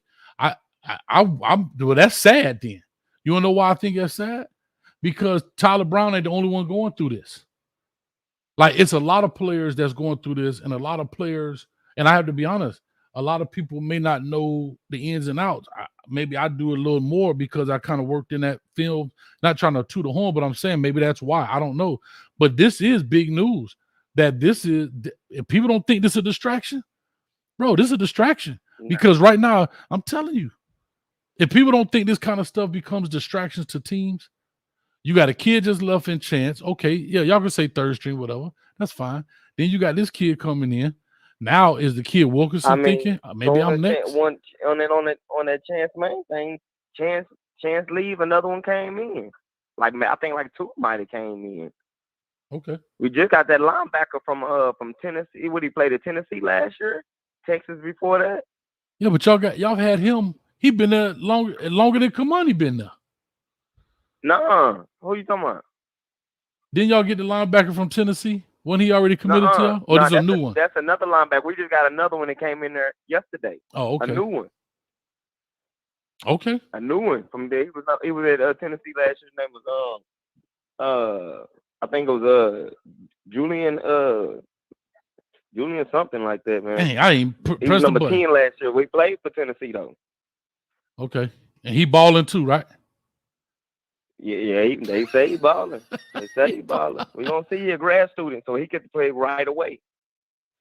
Okay, I love it. He balling. Hey, that dude, he ready. That linebacker that got kicked out of Arizona State because he played for Arizona State fall camp. He was up there at their camp on their campus for the spring. Okay. But then I guess some situation happened. He might have got into it with somebody or something, and they they got him, kicked him off the team, or he left. I got you. And shoot, just the other day he was up there in Colorado and getting his haircut. There it is. Hope to see him ball out on the second then. I'm being honest. Like I said, I want the kid to have an opportunity to maximize his abilities. You know, whatever he got kicked off, whatever, that's great. I thought y'all were talking about the kid from about 7-8 weeks ago. But if it's a new guy that just came in yesterday, hats off to him, man. Yeah, But man. anyway, The portal take it and the portal give it. It swing both ways. of course it does. I totally agree. All right, dog. Well, I appreciate it, man. Let me push on Big LT in the building, man. Tell my man Carpet Tech, come holler at me, man. God, dog, what I got to put a all call out? All right, Bishop Newkirk in the building. Bishop, guess what? You just skipped the line, brother, because you a member. What's up with you, Bishop? Talk to me. Hey, what's good? What's good? What's shaking and what's cranking, man? Man, number that membership, baby.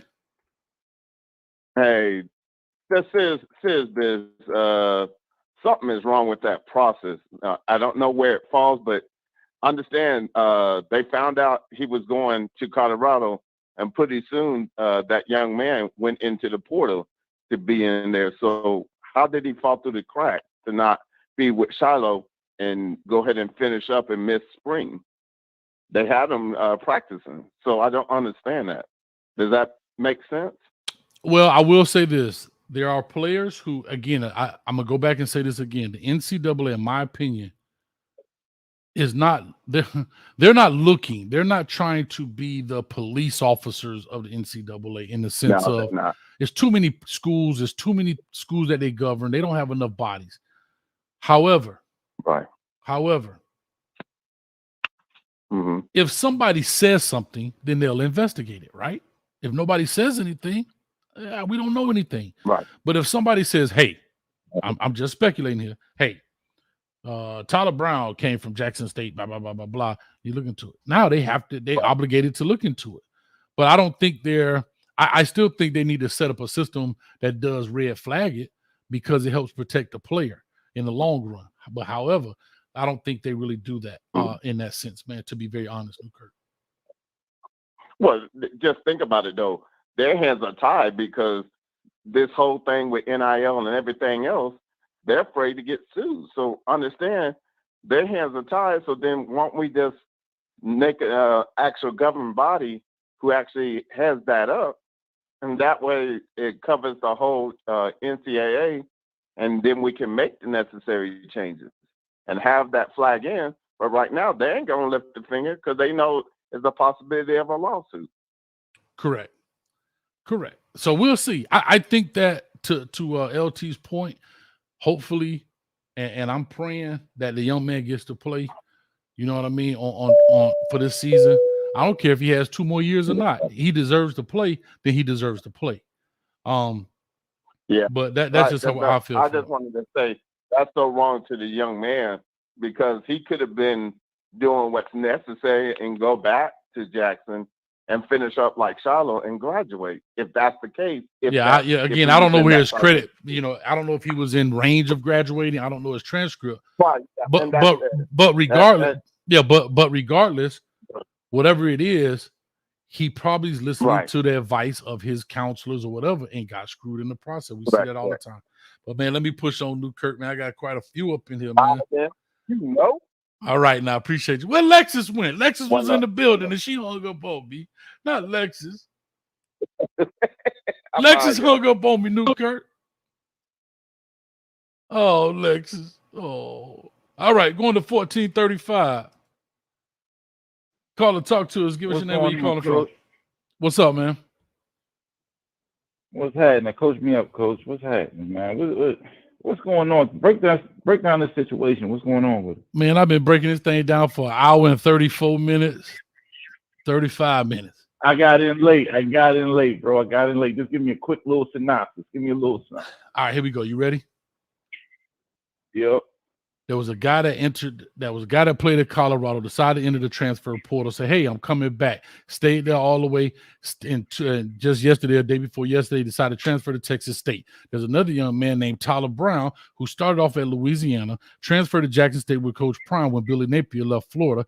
Then when Coach Prime left Jackson State, went to Colorado, he transferred to Colorado. Now the NCAA say he's ineligible to play 2 weeks before the season. Ta-da! All right, bet. So check this out. I got my son play Power 5, right? Okay.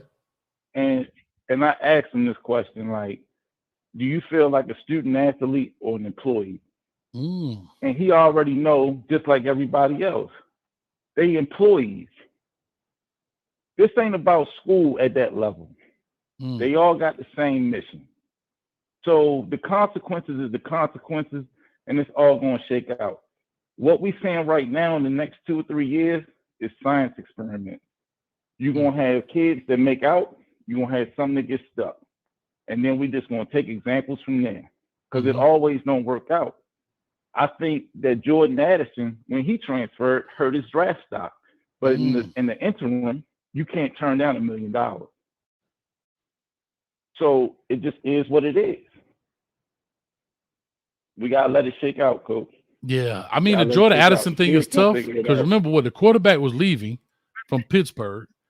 You were going to Caleb Williams, who did win the Heisman. But again, every situation is not always a perfect fit. Just because it's pretty don't mean it's perfect, right? Because you figure Zay Flowers was in the same position, though. Zay Flowers was in the same boat. His coordinator left. Phil was always hurt.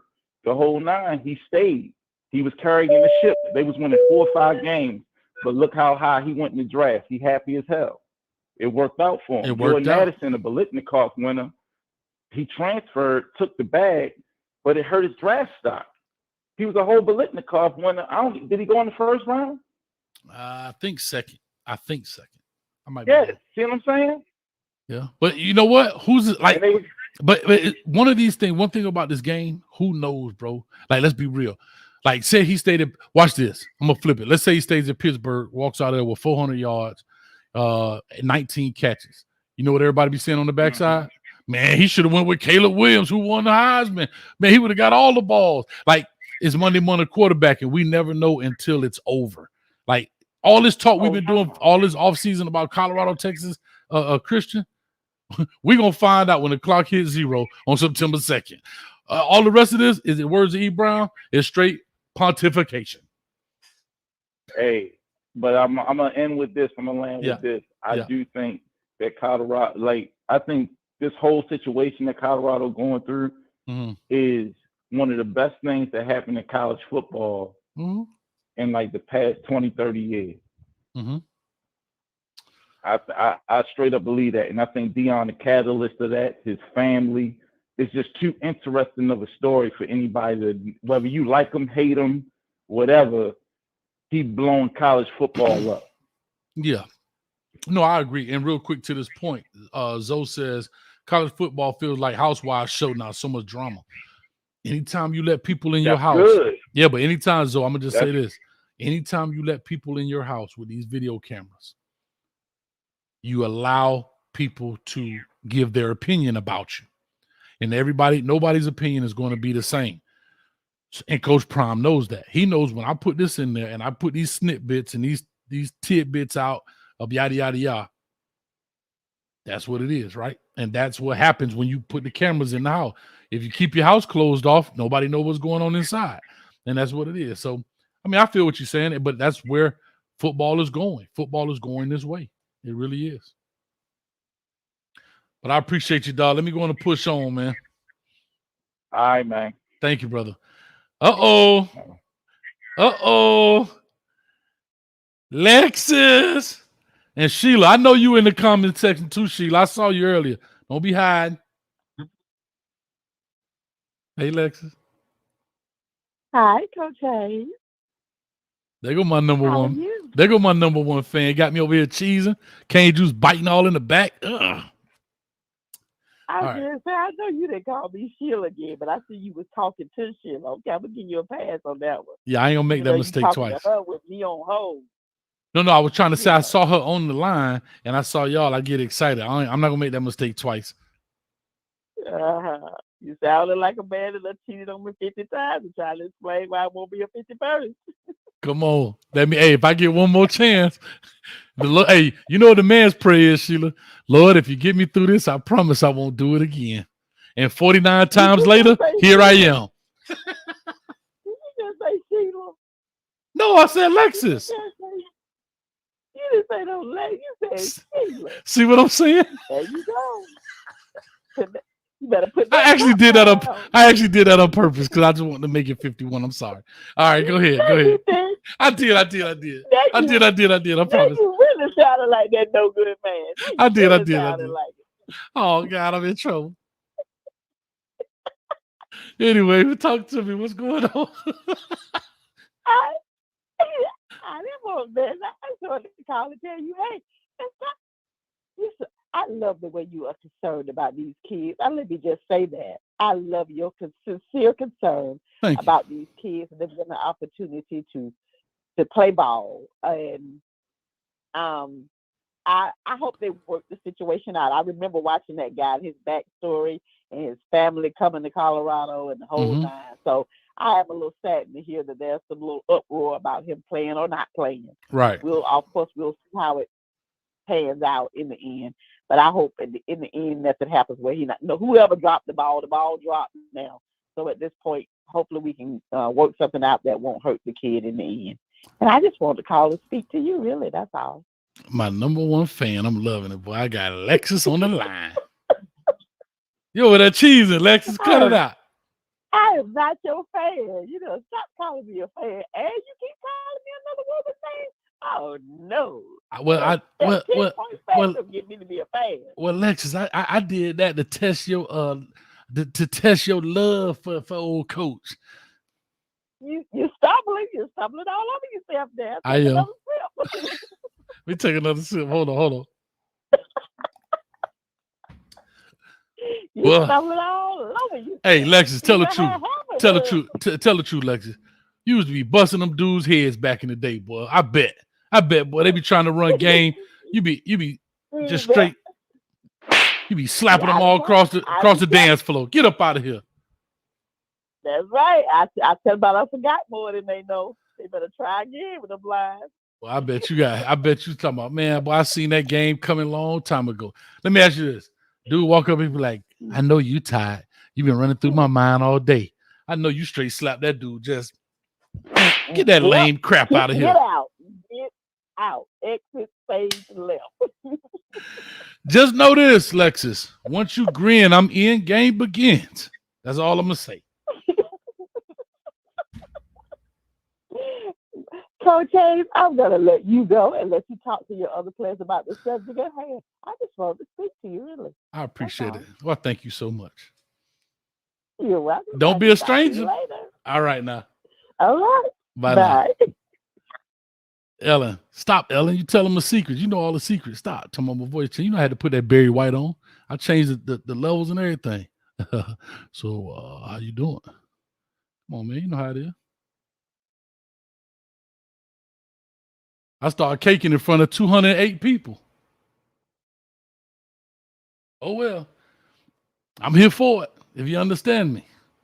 Anyway. Boy, Lex is tough, boy. Got to be careful. I bet she used to be in the club knocking them loose, boy. Have them buying drinks. They think they going to get the phone number. She done shot them off with a Pizza Hut number or something. Boys get to calling.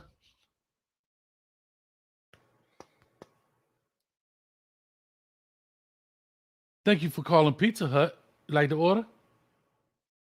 Dang, got me. Anyway, I got, oh God, old school still hanging on in the back. I think him and E. Brown, I'm telling you, they watching Hill Street Blues together. All right.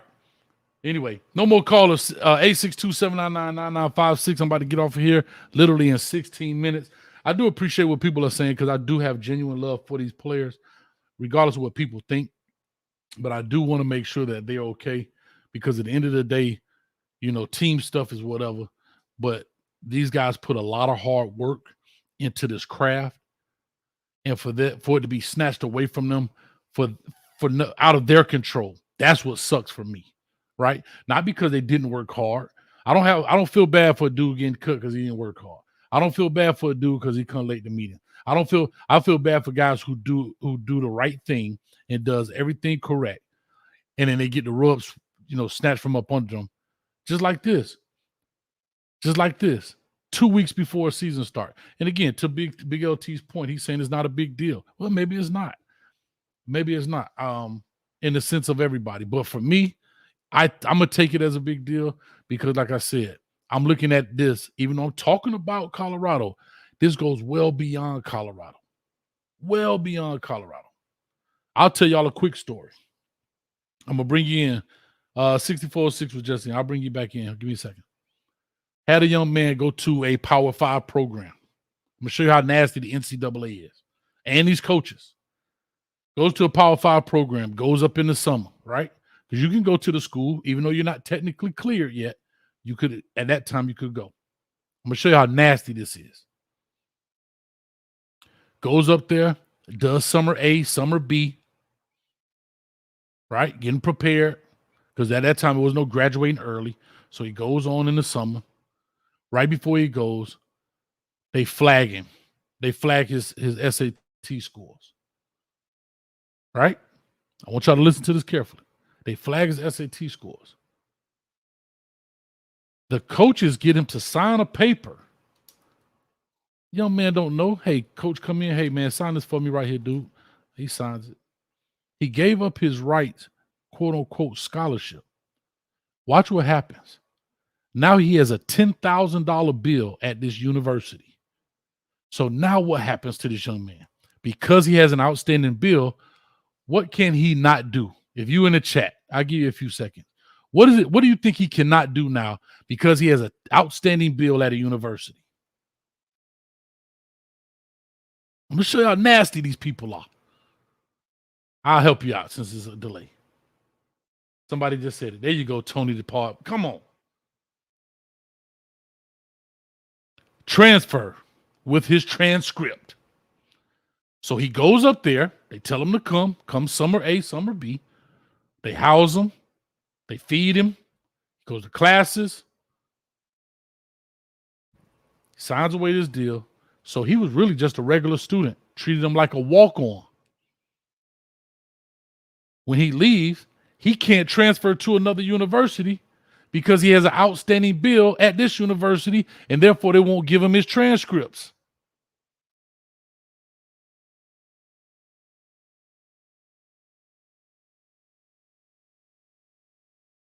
These are the universities now that sit in your mama living room and say, I'm going to treat him like he my own son.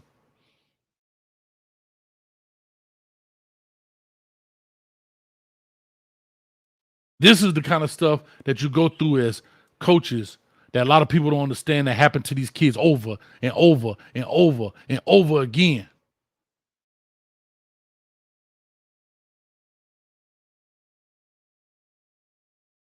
Never went to college. Couldn't afford it. Great player. One of the best players I've ever coached. One of the, probably in the top, definitely in the top 5.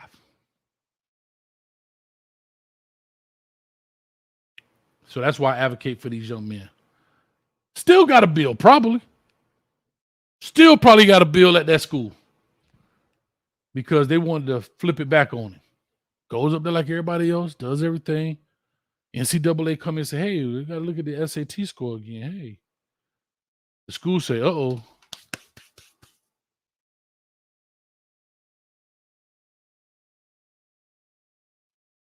That's why I do that. Anyway, I got 6406. I'm gonna finish out these last callers. I'm gonna give you one. I'm gonna finish these last 2 minutes to call in, and I'll lock it so I can get up out of here. Talk to us. What's going on? It's Tony the Power Boss. I had a more so a question for you, Coach. Sure. So the question was, what do you suggest is the answer to all of this? And I'll just leave with that. How do we fix this system? Is there a way to fix this system?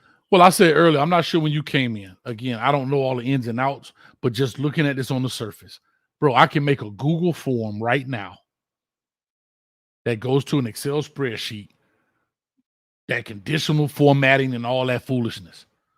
They have forms that when the people input the data, they ask questions.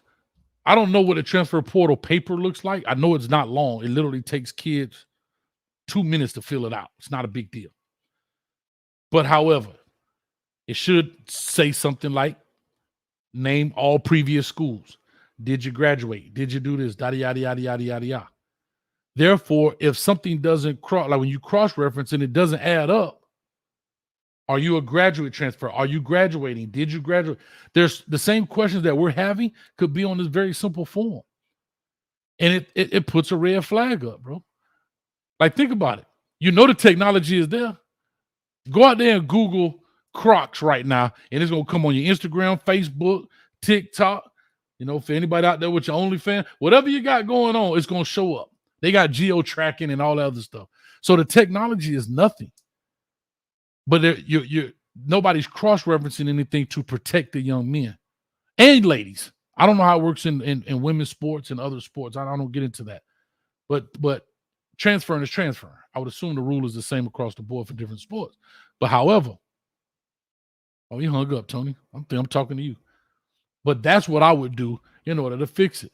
So now, if you want to waive your right, or if you want to waive and you're in a hurry to get to where you're going, you sign that paper and say, I waive my right to final whatever from NCAA of clearance.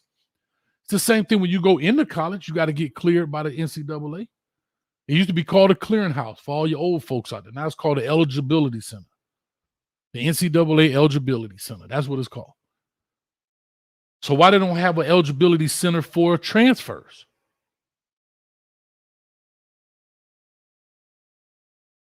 That's what I was actually asking old school. What would be your solution? Well, coach, I'll leave it the same.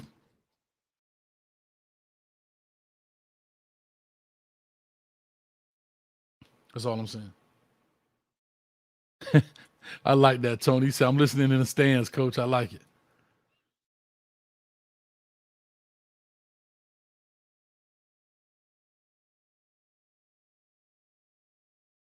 Let me see here. All right. Oh, God. Why do see, y'all think I'm a hater, but I'm nice. Watch this. How nice is you, baby? If you were so nice there when you came to me the first time, you just took me off mute, fool, and you were so smart. You ain't smart as you think you is. You just be talking a lot. I'm telling you, boy, you ain't got me, fool.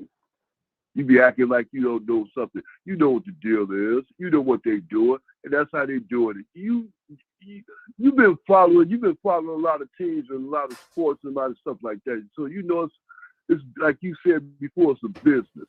So people gonna take care of their business. They're gonna state rules and stuff like that. They just stated a whole lot of new rules, actually, and they're doing a whole lot of switching and stuff in this business. And there's a whole lot of funny stuff going on, but it can't be too funny because everything got to be above board right now. But somebody got to think something funny when Prime started doing it and started getting there good. It was okay when y'all was out there in Miami and everywhere else doing it undercover and everything, getting kids all that money and stuff. Now it's all above board and across the table. Now you want to blame it on. No, it ain't no conspiracy against no Coach Prime. Conspiracy against anything and anybody else that people don't want to do like they used to do.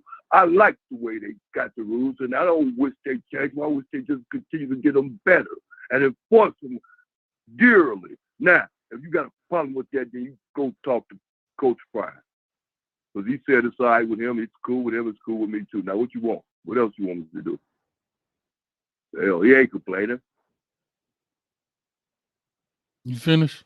Hello? Yeah, you finished? Yeah. Hey, everybody. Yeah. No, why you ain't confused? You understand what's going on. All eyes on him. He knows the business, and he's handling it very well. He's not ashamed of the camera. He got the camera on him. He wants the camera on him. Remember, one that controls the camera controls the progress, the process, and he controls the camera. He lets you see what he wants you to see. Yeah, but you'll see what's happening come next Saturday. Yeah, that's all I got to say. Yeah. That's all. Lucius Tate allowed me to do something. I appreciate it. Lucius Tate says, old school sipping on some CU Light. I like that. It's a pretty cool name. No, B&J. They tell us B&J. It's called B&J. I call it that. B&J. B&J. V&J. Yeah. V&J. That's what I call it. E&J? Like Irk and Jerk? That what you drinking? There's V&J, not no E&J. There's V&J. It could be vodka and juice. You don't know what it is. Just think about it, but there ain't no E&J. I don't drink dark alcohol, actually. No, V&J. I got you. Vodka and juice. Orange juice. All right, I got that's why I'm so healthy. Good. That's why I'm healthy. Can't you see my healthiness? Oh, I can see your healthiness. I can see all the way to the back of your throat. Anyway, got to go. I love you, man. Appreciate it. There go your plane as it crashes. Holla! Now watch me put you on mute. All right. Ding dong. All right, here we go real quick. Oh, man, I just had some people call in. DP in the building. Talk to me. Daryl Page. What to do, Coach Hayes? I just called in because I'm trying to figure out why every time I watch Well Off Media, I can't tell if it's the second string, third string, or the first string. I don't know, bro. I don't get it. I don't know. I just watch. I watch it. I look at it. We're gonna find out who the first string is on. Guess what? That opening drive on September 2nd. That's all I can tell you. Why things are the way they are, I have no idea, and I don't really care. That's the way they want to promote it. I love it. I thought I was watching St. John Bosco or somebody JUCO team. So man, nah, I'm just playing. I don't want to stir up the trouble. God dang, boy, you tough on them, boy. But no, man, TCU finna get in that business. I don't know why they think they finna beat these boys. I don't look at TCU fall count, and it's looking like a college team against a high school team, which I don't got no slack on Coach Prime. Dog, he gonna have some work to do, man. I will say this, and I don't wish any ill will. Let me knock on wood. But I will tell you this: if Tyler Brown not playing, that's a real big hit, bro. I have to be honest with you. That's a big hit, bro. That's a big hit. It is. That's a big hit, bro. That's a big hit. It's a real big hit. They need all the weapons they need. They need all the weapons they got. They don't need nobody lost. Yeah. They can't take no L's right now as far as players. But they got some coming already. Too close to the season to start for that. Yeah, that'd be a big dent, I think. Because there's a reason he's a starter. There's a reason. There's a reason he's starting on that line. You know what I'm saying? And I really hate it for him, bro. I really do, man. I hate it for all of them. I hate it for Coach Prime and everybody else. Just looking ahead, how you feel if they lose to Colorado State? I don't think they're going to lose to Colorado State. I don't think they're going to lose Colorado State neither, but if they do, what would you think would be the cause? If they lose to Colorado State? Well, you think it'd be the cause if they lose that game? I feel like it'll be competitive and everything. Somebody put an X-Lax in their Gatorade. That's the only way they should lose to Colorado State, bro. That's the only way. That's the only way, dog, that they should lose to Colorado State. If somebody put X-Lax in the Gatorade, dog. No, man. But dog, that's all I had, Coach. I tried to stir up the pot a little bit. Know them CU fans, they're gonna get me. Oh, you already started. Look, Tanisha Barton says, respectfully, Tyler was going to be competing for a starting role. Part 2 of her comment says, you guys have to get your facts straight. Well, call in and get our facts straight. Yeah, get our facts straight. Tanisha, go ahead and call in and get our facts straight. Because right now, all I'm seeing is garbage cans out there, man. No, I'm just playing. The boys ain't no garbage cans. like here's the thing.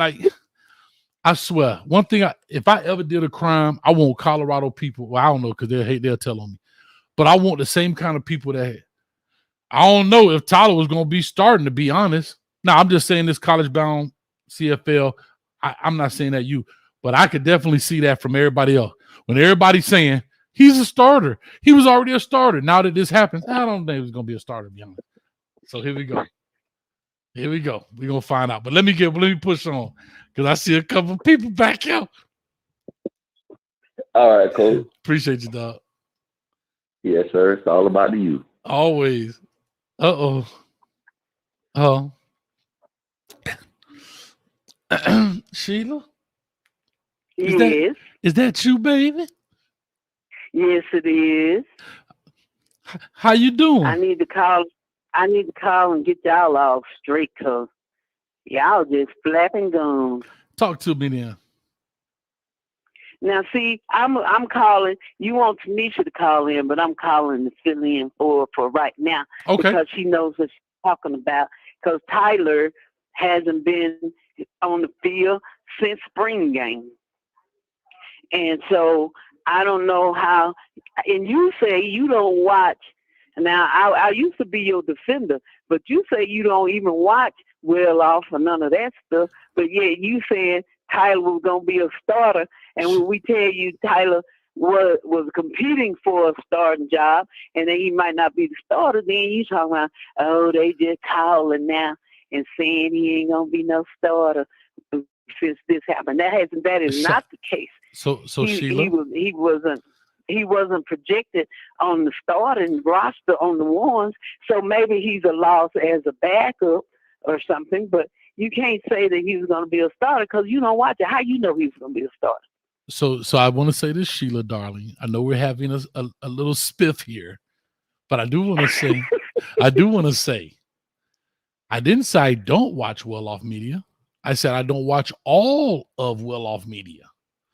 Like I don't watch no, it's not the same thing because if I say I don't watch it, I shouldn't have an opinion. And I really don't have an opinion.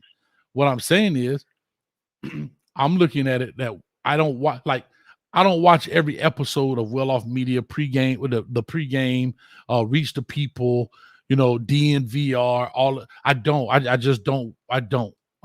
Last time I said this, I got in trouble.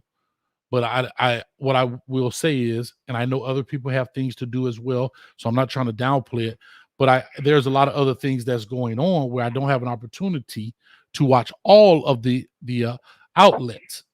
I'm trying to clean this up because last time I said I got a job. We got jobs too, so I don't want to be clean. Mm-hmm. Well, but all I'm saying though is that if you don't watch all of that stuff, how do you know that he was a starter and that we lost a starter? That's my question. Okay, I'll take that as fair. You know what I'm saying? It's the reason I say that, the reason I say that is because did he start in the spring game? Yes, he was out there in the spring game. Okay, so then therefore, but hold on. Remember, but remember, after the spring game, they got a whole slew of people in. Okay. That's when almost the whole new team came in after the spring game. I agree. So can I say in return, Sheila, is that when I did that show about the depth chart, everybody was telling me, well, how y'all know who gonna start, who not gonna start? Y'all don't know. Right. So how does anybody know who's gonna start, not gonna start? I'm with you on that. But I think that's a whole different situation in terms of a depth chart, because the depth chart, it doesn't matter who starts as long as you got depth to keep them in and replace them. So, I mean, like replace them here and there and, have them come in or whatever. So a depth chart situation is totally different than who's starting the game. Mm-hmm.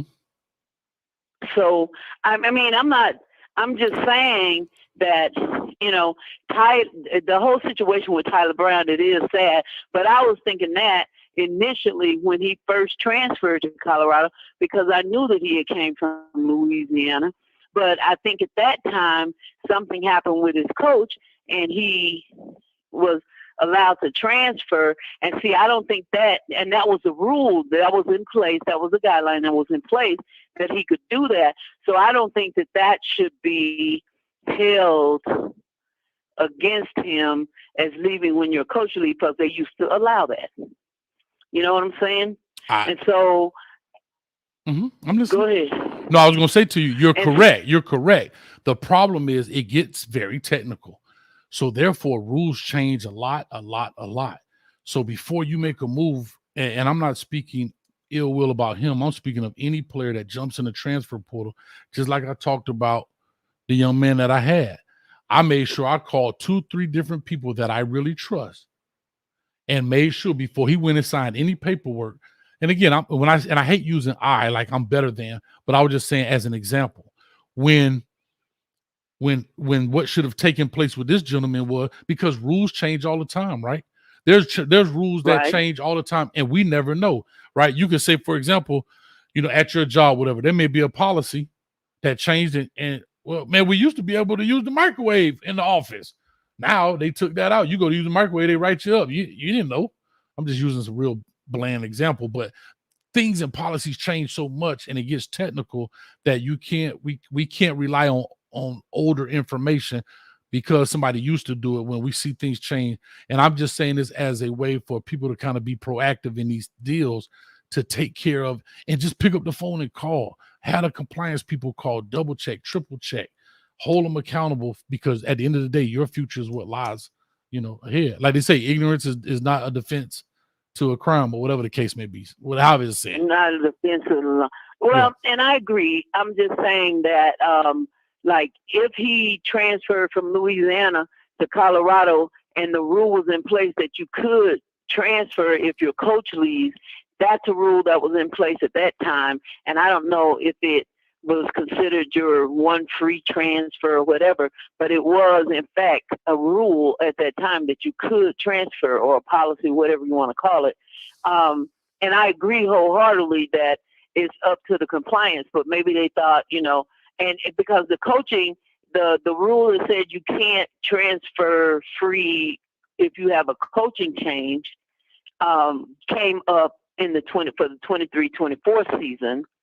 And so it was applicable right now, but I think it's all based on him transferring from Louisiana. And so I agree that with all these people that they have in compliance and all that, like your situation, you probably called for the kid, or because I don't know if you had compliance managers or whatever at that point, but they got too many people in those offices that should have been able to figure that out. And the other thing is, Tyler came, he went to school, he started in January in Boulder. So now that it's August, that's like 8 months later. That's crazy. To find out that you're not eligible. Like, that's unacceptable. That's unacceptable. Huh? That's unacceptable. Yeah, that's totally unacceptable. And with as much money as the NCAA have, they should have an edit or something in the front of that transfer portal where they keep data that say you put your name in here, a red flag pop up and say, okay, you're not eligible to transfer or whatever, to stop them from even putting their name in the portal unless they go through the process of waivers or understand their situation before they allow them to even put their name in there. Like I was saying in the chat, I worked in system development for years, and we have edits and rules coded in that say, if you put this in, this is not a valid thing, you can't do this. You know what I'm saying? It's called if this, then that. I think it's just that simple. If this happens, then that happens. If that happens, then this happens. That's exactly what it is. Yep. And if your name is in there, because his name is in there from the first time he transferred. So it's just, you put your name in there and it go and it check and it say, sorry, you already in here for a transfer. We need to talk about something, or something else needs to happen. So that's what I think. And I don't blame, and I don't blame Coach Prime or anybody. I think that the compliance people failed and NCAA failed for doing it so late and not having the proper checks and balances in place to ensure that kids don't get caught in the situation. Because, like Seydou Traore, who left Colorado, transferred to Colorado, then left after the spring game, he's in that same situation at Mississippi State or wherever he signed it. Right. He's not eligible based on the information that I read. And then, as far as graduate transfers, you remember there was this one guy transferred in on the defensive line and for the spring, and then after the spring game, he transferred again, but he was allowed to play because he's a graduate student. Right. So we all know that rule, right? They all know the graduate rule. So now you're 100% right. Yeah. You're 100% right. Well, Sheila. So it's just that you just got to know the rules, and I would think that the compliance people should have known the rules even in January when his name came up and he put in to come to Colorado and apply to Colorado, that there should have been some checks. But the biggest thing, I think, and I hold it compliance people accountable, but also NCAA, they need to upgrade their system so that they check people before they put their name in it. You're 100% correct. Well, Sheila, I'm gonna say this. We had our little riff, but I still love you, baby. Love you too, Coach. I ain't mad at you. I just had to call you out on that one, you and Daryl Page, because he just flapping his gum. Yes, ma'am. I appreciate it. All right. Bye now. All right, that's Sheila from Colorado. God doggone it. I'm in trouble. I done got in trouble again. All right, I got 46-49. I said I was going to lock this. I'm locking it right now. The conference has been locked. I had beef. I thought somebody was going to call in, but they don't want that beef. 46-95. Call and talk to us. Give us your name. Where you calling from? Hey, Coach. It's Butterfly 88. Butterfly 88 in the building. Boy, we got the ladies calling tonight. What's going on? Well, you said you were going to close it in 15 minutes, but I think you went over. So I was trying to give Tanisha time to call in. Oh, she ain't calling. She was supposed to call in. What y'all going to listen? I'll open it up if y'all want the smoke. I want the smoke, Tanisha. Well, here's the first sign of smoke. I was the one that said that comment about we have jobs too, because I do watch the well-off media videos. But I do have the job. I have multiple jobs actually. So it's funny you say that. It's funny you say that, Butterfly. You. So when I said that, was funny. I didn't even realize. Was it you said? You said that? Yeah, I was like, we have jobs too, Coach. Okay, so when I said that, what I was referring to was like I don't do this full time. I was saying I'm not like a full-time YouTuber. Some guys, this is all they do, and I'm not knocking it. I'm just saying like that, like they do that. You know what I'm saying? Like they do full-time YouTube. They look at other videos to make content. That's what I was referring to when I said I had a job, meaning 8 hours of my day, or basically 10 hours of your day, is taken up doing this stuff and that stuff. So that's why I don't get a chance to watch, because there's so much well-off media content or so much Colorado content. I can't see everything. You know what I mean? And then again, I'm trying to watch my hurricane stuff because I do a show for that. I'm trying to watch content in regards to when I do my Tuesday show about what's the latest thing going on. So it's so many irons in the fire, and I'm recording videos for this. That's what I was saying in the sense I don't do this full time. So that's what I meant when I said I had a job. So I'm glad you acknowledged that. I appreciate that. Makes sense. And the other thing was about like the difference. Well, there needed to be like checks and balances.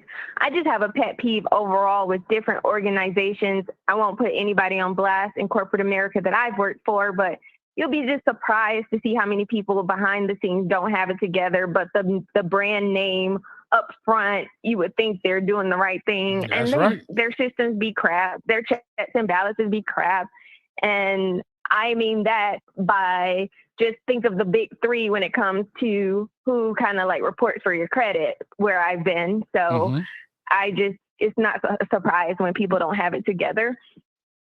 No, I agree with that 100%. You know, when you're dealing with big operations and you're dealing with a large amount of people and a lot of people that's what I say. I don't really think a lot of people truly understand how big of an operation college football, or just football in general, even high school, is nuts, to be honest with you. But I think a lot of people see it for what it is on a Friday, Saturday night, Sundays, but they don't really see the operation of it. And as a head coach, I remember my mentor told me, first thing he said when I got my first head coach job, he said, you know, the last thing you're going to do is coach football, right? That's the first thing he said. The last thing you're going to do is coach football. You're going to spend all your time, except for the 3 hours that you're actually at the game, putting out fire, shaking hands, kissing babies. That's all you're doing. And so, you know, like I said, that's what a lot of people, I don't truly think they understand how complex this machine is, man. Because it is a machine. It's compliance, it's grades, it's food, nutrition, psychology, workouts, you know, play calling, politics. Technology, politics, man. I'm telling you, it's man, it's crazy. She said matter of fact, Yes. your counterpart The just said conference has been unlocked. it's unlocked. Tanisha said she just called and it was locked. So come on in. Let's get this thing going. Oh, good. No, but y'all can come on there together. Y'all can whoop me good. I like it. Sheila done No, I called just in. wanted to hold the line longer.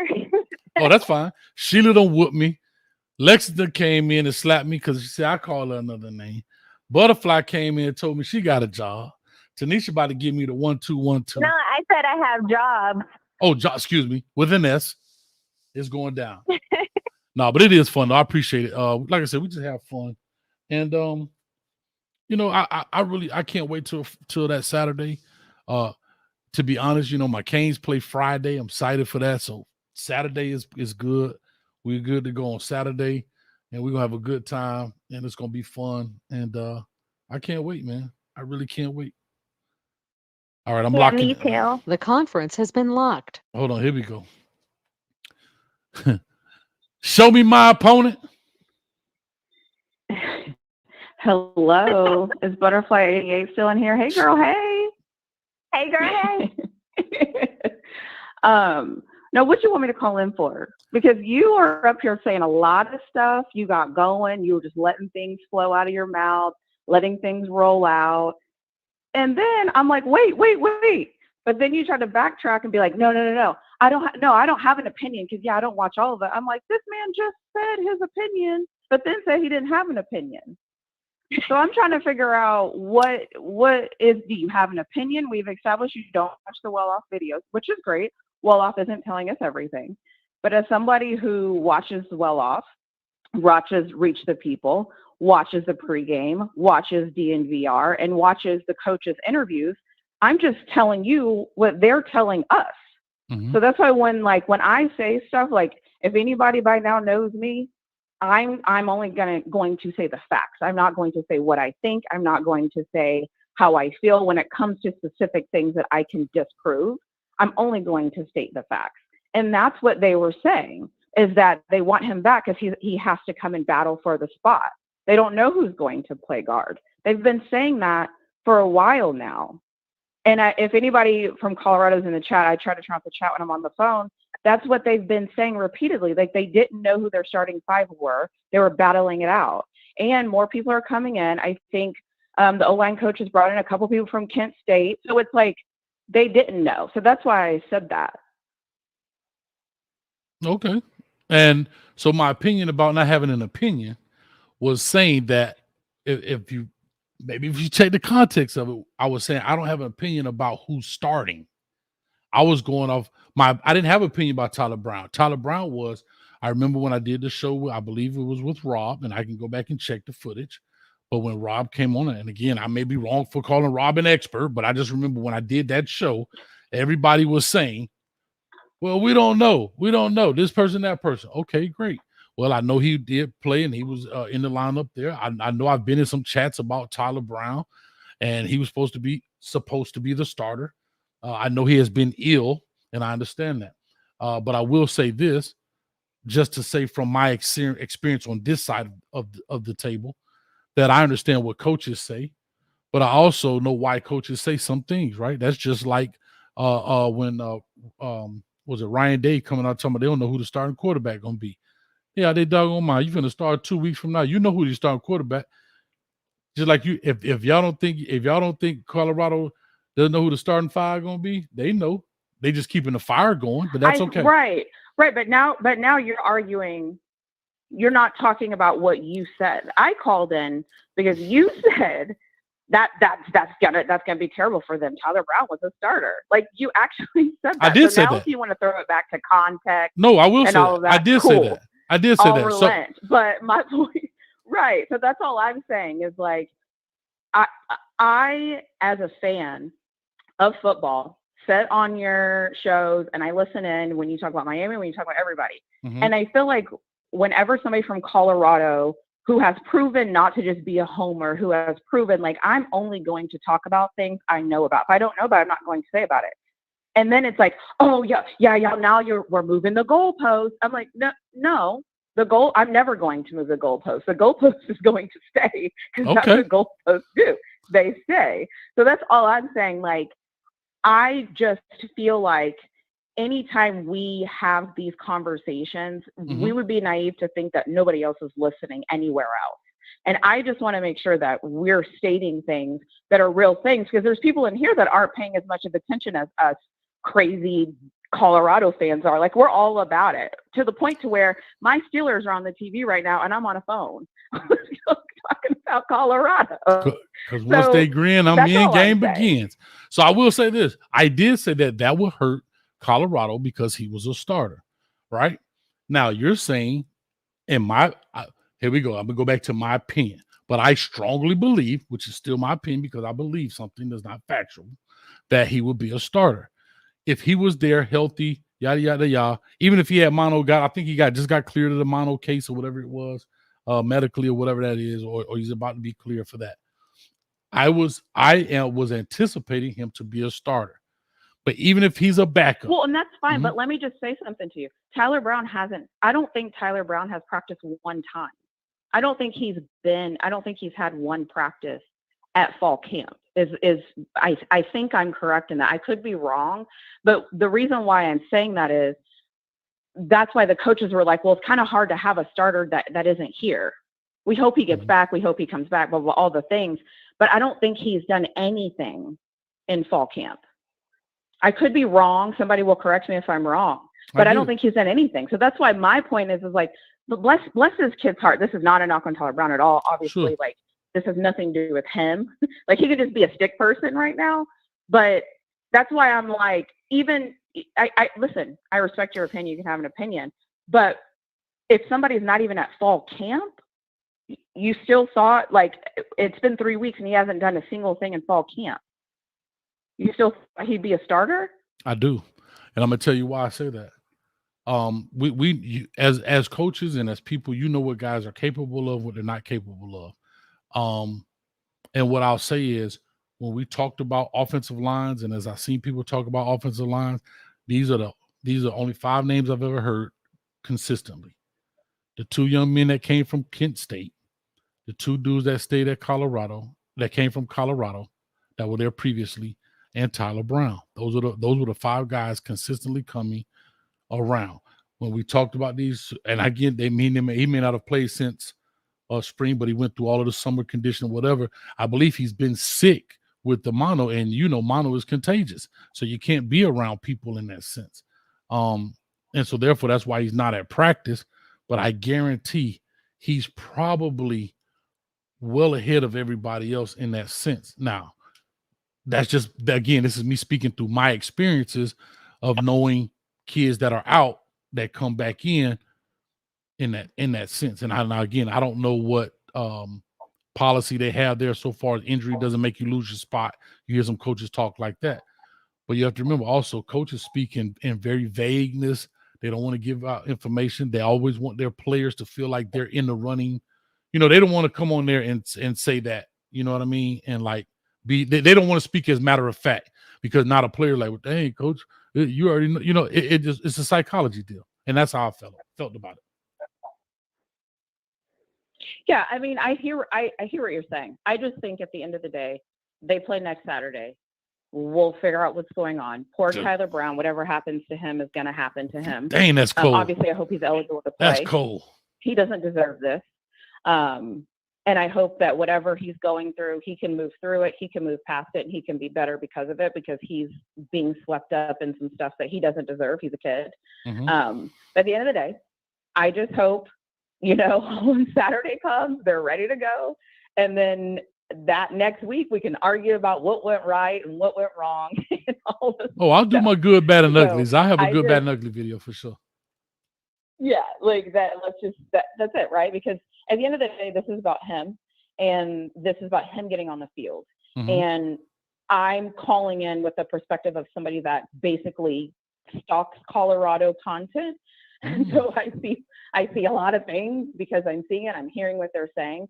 And I do agree with you. Coaches aren't going to tell us everything. I get that. But at the end of the day, if somebody hasn't been at fall camp at all, in my mind, I just never even thought he would start, just because he hasn't been there. But again, like opinions, right? Like, who cares? It's an opinion. Sure. Yeah, they'll make a decision at the end of the day. They'll definitely make a decision. I think that Coach Prime is a person that if he did something morally wrong, then we could definitely count him out, right? I believe he's very, steadfast on his morals. But, from a medical standpoint or whatever the case may be, I don't see that. And I personally think from what I saw that he may have been the better of. But again, it's all opinion. Like I said earlier, September 2nd, at whatever time it's going to be, what is it, 12 o'clock, noon Eastern? It's gonna be some buffaloes getting skint, or it's gonna be some horned frogs getting skint. But somebody getting skint. That's all I know. Yeah. We eating frog legs, and we eating frog legs of Butterfly 88 brisket. still in here? She surely is. She probably put us what in are her here. thoughts? I was doing stuff. I was waiting for her to come across my head. Until September 2nd as well.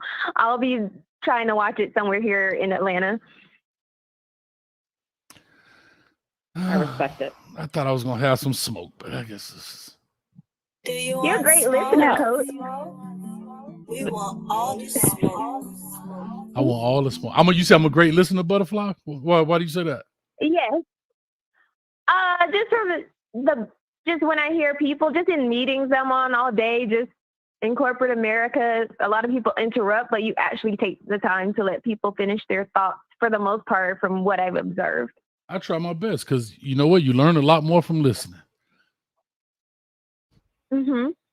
And I learned. That's all I have. And I learned that Tyler Brown might have been the starter. I'll just mess with y'all. I mess with y'all, but I appreciate it. Got tag team by the late. Hold on, I think I might have one more. Hold on. If this hold on. If this ain't who it is, I'm gonna take him off. Is it a lady? Hello. Of course it is. It's me. I got hold up. This record breaking. Hold up. I got Tanisha on the line. I got Butterfly 88, and I got the Oracle, Miss Wilcox, on the line. Boy, Coach A. I got three of the top up in here. Talk to me, Miss Wilcox. And you have the other ladies on the line. Well, hi, how y'all doing? Don't get upset. No. I am a homeschool teacher of TCU. I'm not mad with y'all. It's going to be a good game. We're just waiting on y'all.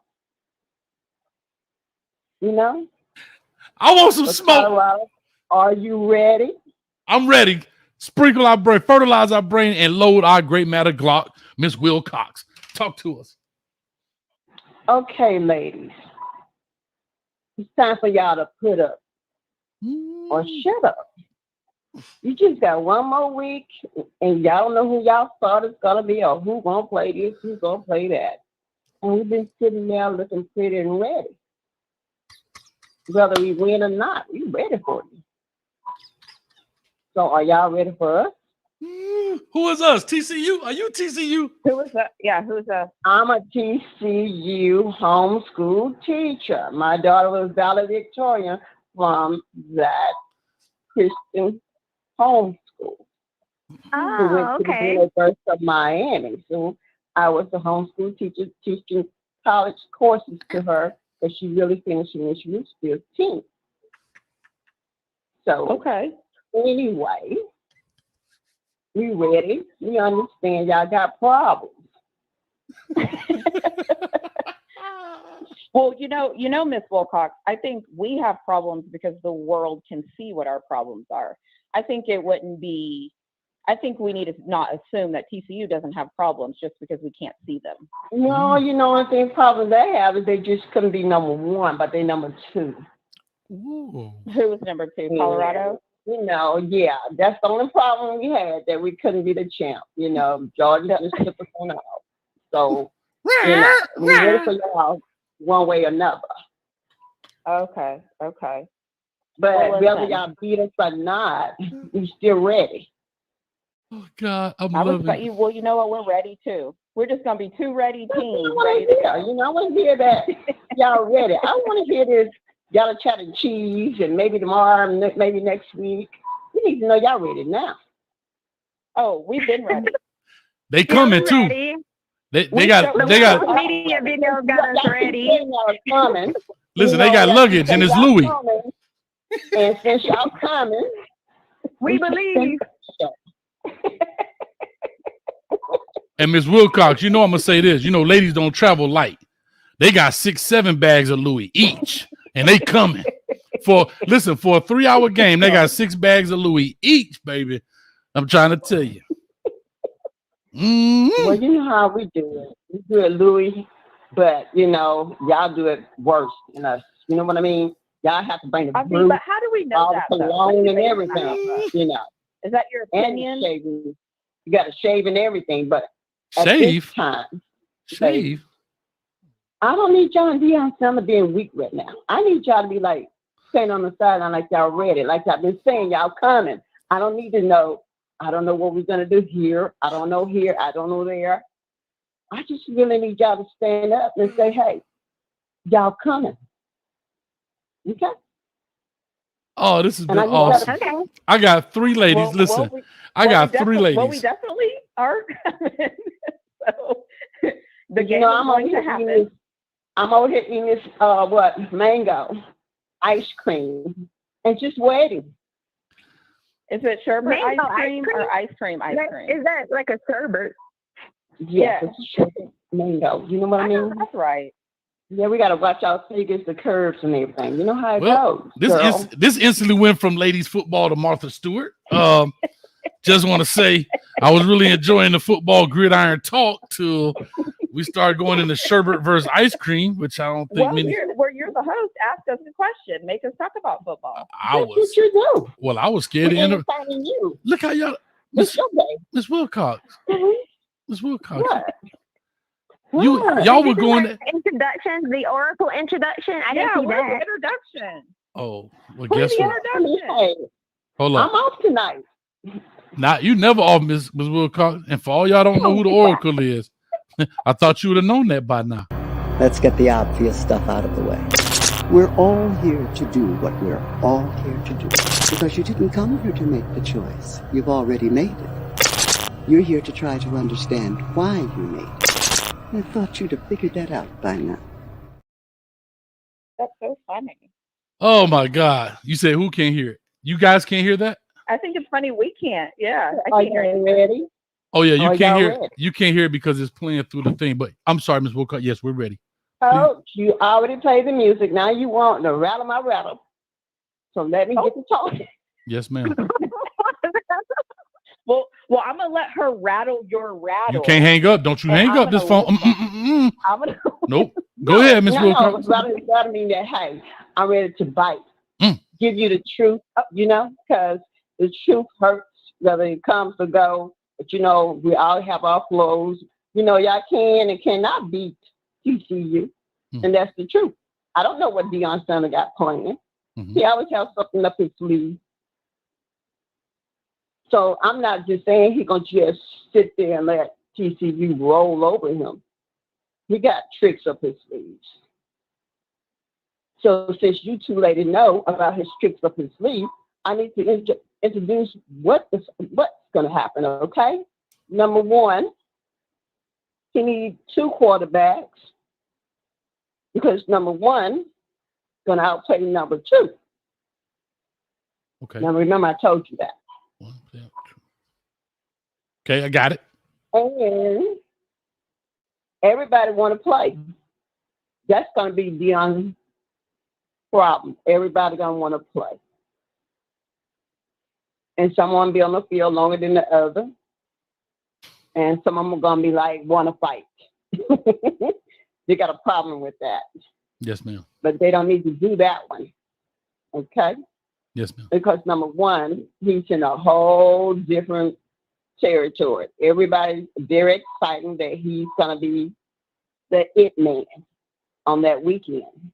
And everybody have respect for him. I have respect for him too. Like I said, if y'all want it, come through us. If you don't want it, we're going to shut you down. And those are the facts. Well, we will be at TCU on September 2nd. I know that. So I guess we want it. No problem. But you know, it's gonna be like you're gonna play like Georgia to get it. Huh? Why we gotta play? Why we gotta play Or Georgia? you gonna play like the dogs to get it? But why? Oh, you say, oh yeah.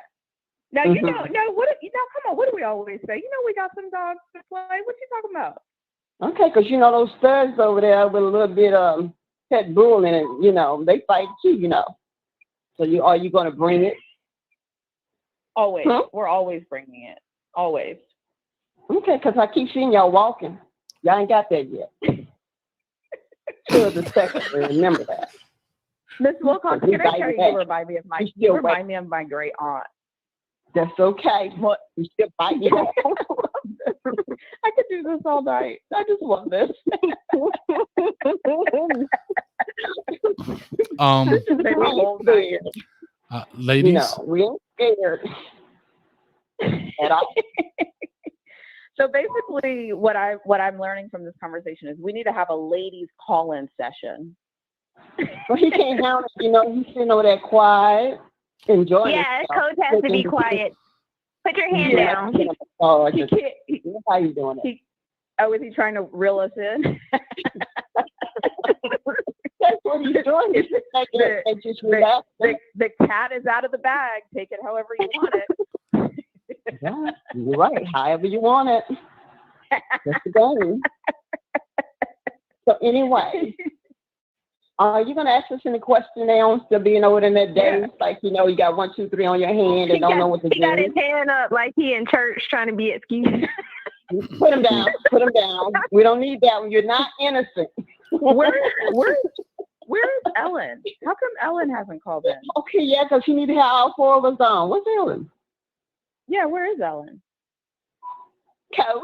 I was scared. I was scared to answer. I would like to buy a vowel. I was scared to answer, but I didn't want to get beat up because it went from Ellen says the ladies took over. She's in the building. She's laughing. But I don't want to speak for her. But I do want to just say I do appreciate y'all. But it's funny how y'all two started, like Ms. Wilcox was going, and then y'all done turned on me, and I ain't said a word. We haven't turned on you. But I love y'all. Okay, then. It's just like eating this mango sherbet ice cream until the day they decide they want to play us and get themselves together over there. Uh-oh. I'm being funny, but I'm just saying it's going to be a great game. So I will say. We can get ready to talk outside our mouth, but you know, I'm going to hold that tongue. I'm going to be nice till next Friday. You know what I mean? Can I ask a question? Yes, you can. Which one? You got What's 3. your question? Hold up. Hold up, Ellen. You locked out, Ellen. It's going to kick you out, but call back. Ellen The just called in. conference has been unlocked. Nobody else called in, but Ellen. Coach is getting whooped over here. Fellas, all I can tell you, boy, Coach don't play.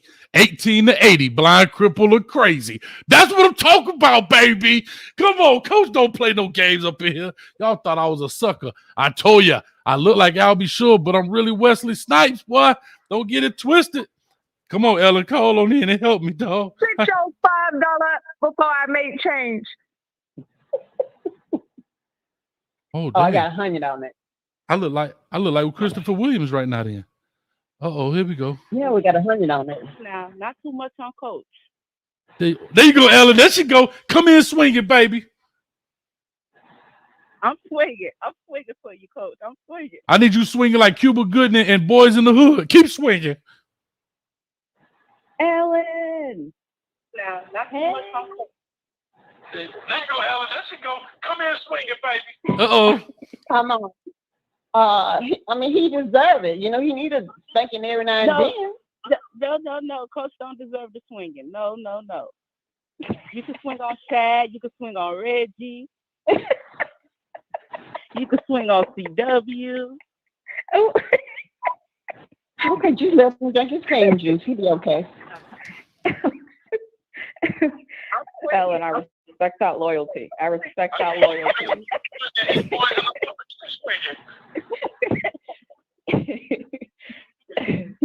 That's good. I'll keep going. I'm gonna do laundry. I'm finna fold Ellen, some what do you shirts. think? Who's your team? What happened? Ellen, do you have a team? Do I have a team? The Hurricanes. Whose phone is that? Whose thing is that? I don't know. Somebody's. I don't know. I've been on mute. Okay, I turned mine on. I'm sorry. It was mine. I'm over here doing laundry while y'all talking because y'all ain't gonna whoop me. You should know better. This is not your first time calling. All right. So talk to me, real quick. Can I ask? You're supposed to ask us. You're supposed to ask us a question. Like you ask the guys questions. Come on with it. All right, here we go. Coach. Yeah, exactly. Treat us like you treat them. Okay. I don't know. No, I'm not gonna do that. But what I will do is I will ask. You need to do that. Why not do that? Go ahead, ask those questions. We ready? We coming? Okay. So would you mind, or can I ask each lady here a record prediction for the game for Colorado versus TCU?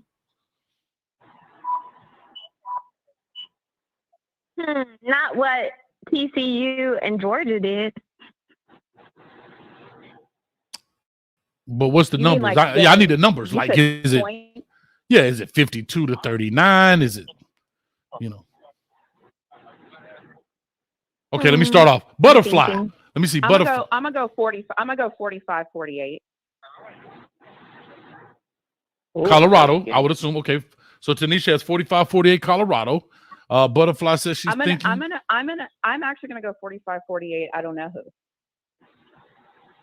You said what? You don't know who? I said I'm gonna go 45. I think it's gonna be one of those 45-48 games. The field goal is gonna win it. I just don't know. I want Colorado to win. I'm just not there yet. Okay, mine is 49 TCU to 43. But it depends on Deion Sanders got some up his sleeve. So it could go overtime. Okay. Okay, overtime. I respect that. All right. And Butterfly, 88 for 88 keys on the piano. I learned something. Go ahead, talk to me. I would never forget that as long as I live. I don't know. Maybe I'm gonna do something, I guess, lower. Maybe, I don't know, 30 and 37. I don't know. Sugar honey iced tea. All right, and Ellen, come on. I know you're gonna come with that gangster, Ellen. I know you ain't gonna sugarcoat it for your boy. Come on, Ellen. I'm gonna say 52-35.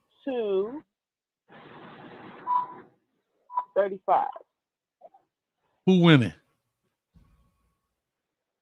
TCU. Oh, I'm sorry. I got excited. I'm sorry. Yes, too. Me and Ellen. So am I the tiebreaker? Am I the tiebreaker? Yeah, you could be. Am I the guy? Am I the guy in the middle? All right, here we go. Yeah, you're the man in the middle. The man in the middle. If that's what you want to be. Hey. I told y'all now. All right. Anyway, so back to what I was trying to say. I'm going to say 35-17. Who? TCU. I think 35-17. He's taking TCU. See, that's a tiebreaker. 35-17. That's pretty good. I think it's going to be a great showing. I think it's going to be a great showing by both teams. I'm just being very honest. I think it'll be a great showing by both teams. I really want to say 28, but I think it'll be a late touchdown somewhere down the line. But I really want to say 28-17, something like that. But it'd really be nice if they go overtime. It would be. I don't think so. But yeah, who really wants that? I'm with you. Matter of fact, I need to write these down, and I need to give each one of y'all a Polo Timmy shirt, whoever comes closest. If they go overtime, Coach, would you change who you think was going to win? No. No, TCU. Okay. No. But, but can I be very honest? Tanisha truly didn't give a winner. She just said the score, and If- she said, "I don't no, know who will win." If you were to make me bet my next paycheck, I would probably bet on Colorado. But you have to remember my season prediction is 7-5. So, and I don't know if you remember, but the reason why I did 7-5 is because I didn't know how to pick the first game because I hadn't seen it. Okay, I hear that. All right, I'm gonna be on here. All right. Okay, you said ask y'all questions. All right, are we out? Okay, here we go. No, you said ask questions. So we're going to the ladies. I never get off of here like I said I'm supposed to. Okay, here we go. I'm gonna ask ladies now. I'm on the panel. You know, old school still in the back. I think he might be asleep. He might have fell asleep in the teeth in his lap. Listen, ladies. Let me go through and ask you. Yeah, the teeth fell out and it fell in his lap. But listen, let me ask you a question. I'll start off with you, Miss Wilcox. Who do you think from Colorado's team here, right? They have a lot of good players. They got, of course, Shador. They got Shiloh, the family. They have Jimmy Horn and Xavier Weaver, Travis Hunter, all these great players. Who do you think is going to be the breakout player this year for Colorado? The one should have been coming to Miami. Who was that? Cormani. And Cormani McClain. I forgot. Yep. Is that who you picked? Is that your pick of Miss Wilcox? Was that Miss Wilcox? Yes. So Cormani McClain is Miss Wilcox' breakout player. All right. Tanisha, who's your breakout player this season? Who are you thinking based on the Well-Off Media pregame show, Reach the People, DNVR, and everybody else that you watch? Who do you come to a conclusion to say that dude right there gonna be the man? My pick is well, if you're a CU fan, my pick is not very whatever. But I think Dylan Edwards. Run it back. Okay. Butterfly? I was gonna go with Dylan, or Jimmy. Dylan or Jimmy. All right. Ellen, anybody from Colorado you thinking? No, because honestly, I don't know anything about Colorado or the boys. So I just tune into the show. I don't really keep up with that. Okay. Well, let me ask you this. What's the first name comes to mind from Colorado that you know of? We'll go with that. Cormani. All right. There you go. Well, you know what I find interesting? I'm going to tell you there's two things I find interesting, though. Especially, and I'm not saying you ladies are well, into your opinion, and I totally understand it. But I would have guessed if I had to put money on this, I would have said you all would have picked one of two names, Shador Sanders and Travis Hunter. Why not those two names? Yeah. Why not those two over the names that you picked? Well, I guess like you said, breakout star. You said breakout, I was thinking, right? Breakout star. I was thinking people that aren't really out known or you're not hearing about like that. That's what I thought. Okay, Yeah, that's correct. That's what you said, Coach. Correct. Okay, God dog it. All right. So I didn't deem the reason I didn't deem Shador Sanders or Travis Hunter a breakout, a star, because this is a different level of ball. You get what I'm saying? That's why I did. That's why I said it the way I said it. I said it in the sense of breakout because they have not played on this level, right? So that's why I said that.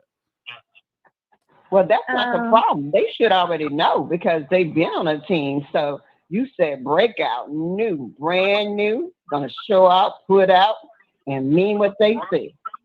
Gonna bring the smoke. Yeah, but Jimmy Horn. Your words. Yeah, but Jimmy Horn was a star where he was. Well, the thing is this. Where he was, it's not like you said breakout, gonna prove something, gotta prove something. He meant what he said. If I couldn't have Miami, I'm here. Now you gotta give me my show and I'm gonna take the floor. You're gonna take the floor. That's what you brought me in there for. You didn't bring him just to sit down, did you? No, ma'am. No, I didn't. I'm sorry. Okay. And, the other one's already been a star, so hey, this is fresh out of the water. Yes, ma'am. I'm sorry. I apologize. So know the difference. He Mama said, okay, no Miami. We're gonna bring him over here. He's gonna make him a star, and that's what he said. I told you he gotta stick to the words. Yeah, I apologize for not seeing your greatness, Ms. Wilcox. I apologize.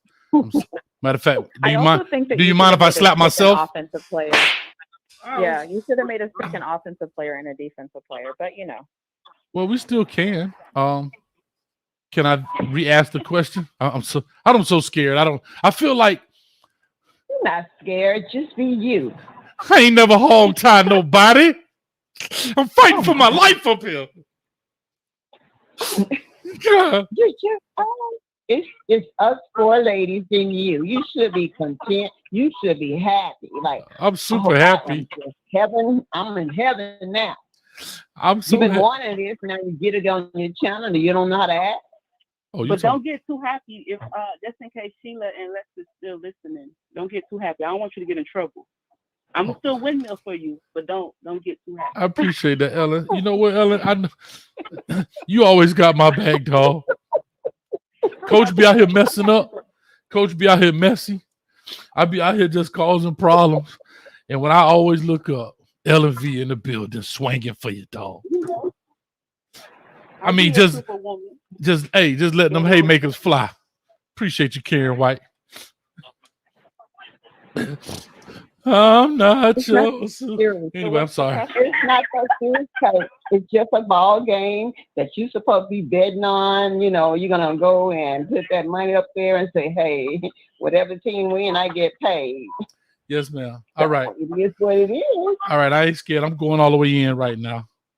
Sean Lewis is the offensive coordinator. I'm finna go all the way in. I mean, all the way. Sean Lewis, the offensive coordinator right now, comes from Kent State, right? Comes from Kent State. I'll leave it at that. What do you think he does as he comes in with this innovative offense everybody's talking about? Because people have been ramping and raving. This is not an opinion. This is straight facts. Everybody from Colorado fan base been talking about this is the best coaching staff ever. So what does Sean Lewis look like against TCU? What kind of offense are you going to see? So to be fair, though, TCU, well, I feel like it's going to be mirror images of each other. Like, I feel like what Sean Lewis brings to the table is going to look very similar to what TCU is going to do. Like, I think they're playing a very similar style of football. Okay. Because what I know about TCU being in the Big 12 and watching them, and now, like, I think it's going to be the same. I think the only difference is going to be that it's going to be a little bit harder to game plan for Colorado for TCU because, you know, there's so many new players. So the foundation doesn't exist. Whereas, like you said the other night, whereas for TCU, we already kind of know what they're going to do. We've seen it. So I think that's going to be, like, I think it's very similar. I mean, I personally think it's very similar style of football. Okay, so let me ask. So I'm sorry, Butterfly 88. Please, bloviate. Coach, what word did you just say? Bloviate, please. I'm trying to get my E Brown on. E Brown. Oh my goodness. I'm sorry. Okay, could you please respond, Butterfly 88? I mean, from everything that I watch, he's always saying, go fast. Everything in his interviews, we're going to go fast. So a very upbeat tempo pace is what I'm expecting. That's what he's talking about in practice and interviews. So go fast. I like it. Miss We Wilcox. believe. We coming. All these 2 words. All right, Miss Wilcox.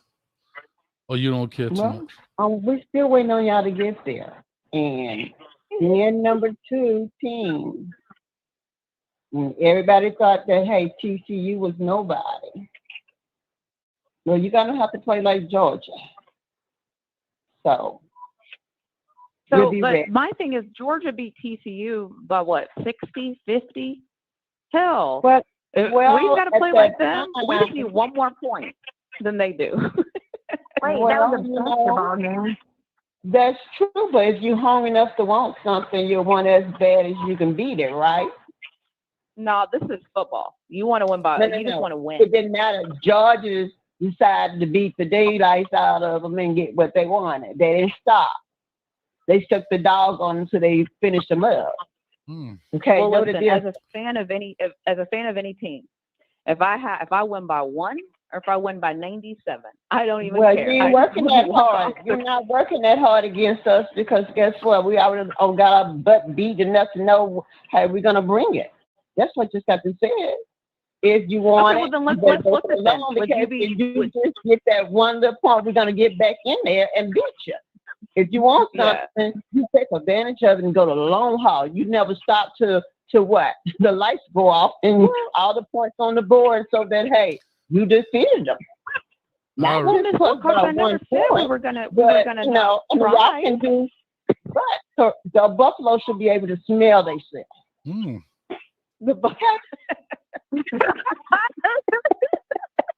because number one, if you fight one and all the rest of them jumping on one another, that's what you smell in yourself, right?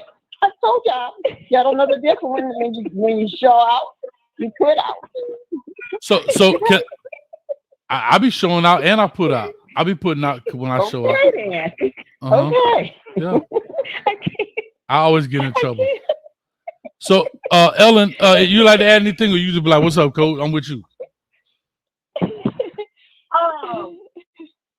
you know, with our history, we've heard before, the best coaching staff, and then we get womp womp womp. Yeah, I'm going. Hold on, you talking about like this?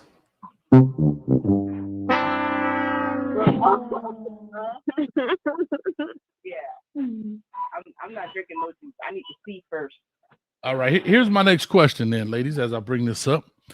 Bring up TCU. A lot of people talked about how the 1-11 team did as they were against last year's TCU, almost beating them, not knocking out Chandler Morris, who brings in then Max Dugan. All right, Dugan is gone. Chandler Morris is back. What is Chandler Morris going to do, and what is his strong suit as a quarterback coming into this game?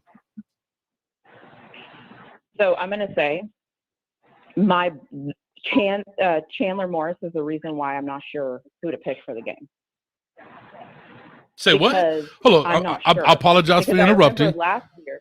Hold on. I apologize for interrupting, but I have to say this. According to the CU fan base, this guy's a bum. He sucks. He's terrible. It's interesting that you bring up that point there, Tanisha, to say that this guy's the reason I can't decide a winner. Please continue. Thank you. I'm sorry. Yeah, but I always say I watch Big 12 football, so I know what Chandler Morris is and can be. Will he be it? I don't know. I think coming off of an injury and being a redshirt and going through what he did last year, and everybody talks about the pressure for CU. Really, Chandler Morris has a ton of pressure. I mean, look at who he's replacing. He's got to come in and do something. I mean, their quarterback took them to the national championship last year. Mm-hmm. So I don't know if he can rise to that. I just don't know who he is. So that's why it's hard for me to answer because I don't know what he's going to provide. Mm-hmm. Can I give a little? I'm sorry, Butterfly, if you like to add. I'll pass. Okay, Miss Wilcox, I know you definitely like to spread your wings on this one.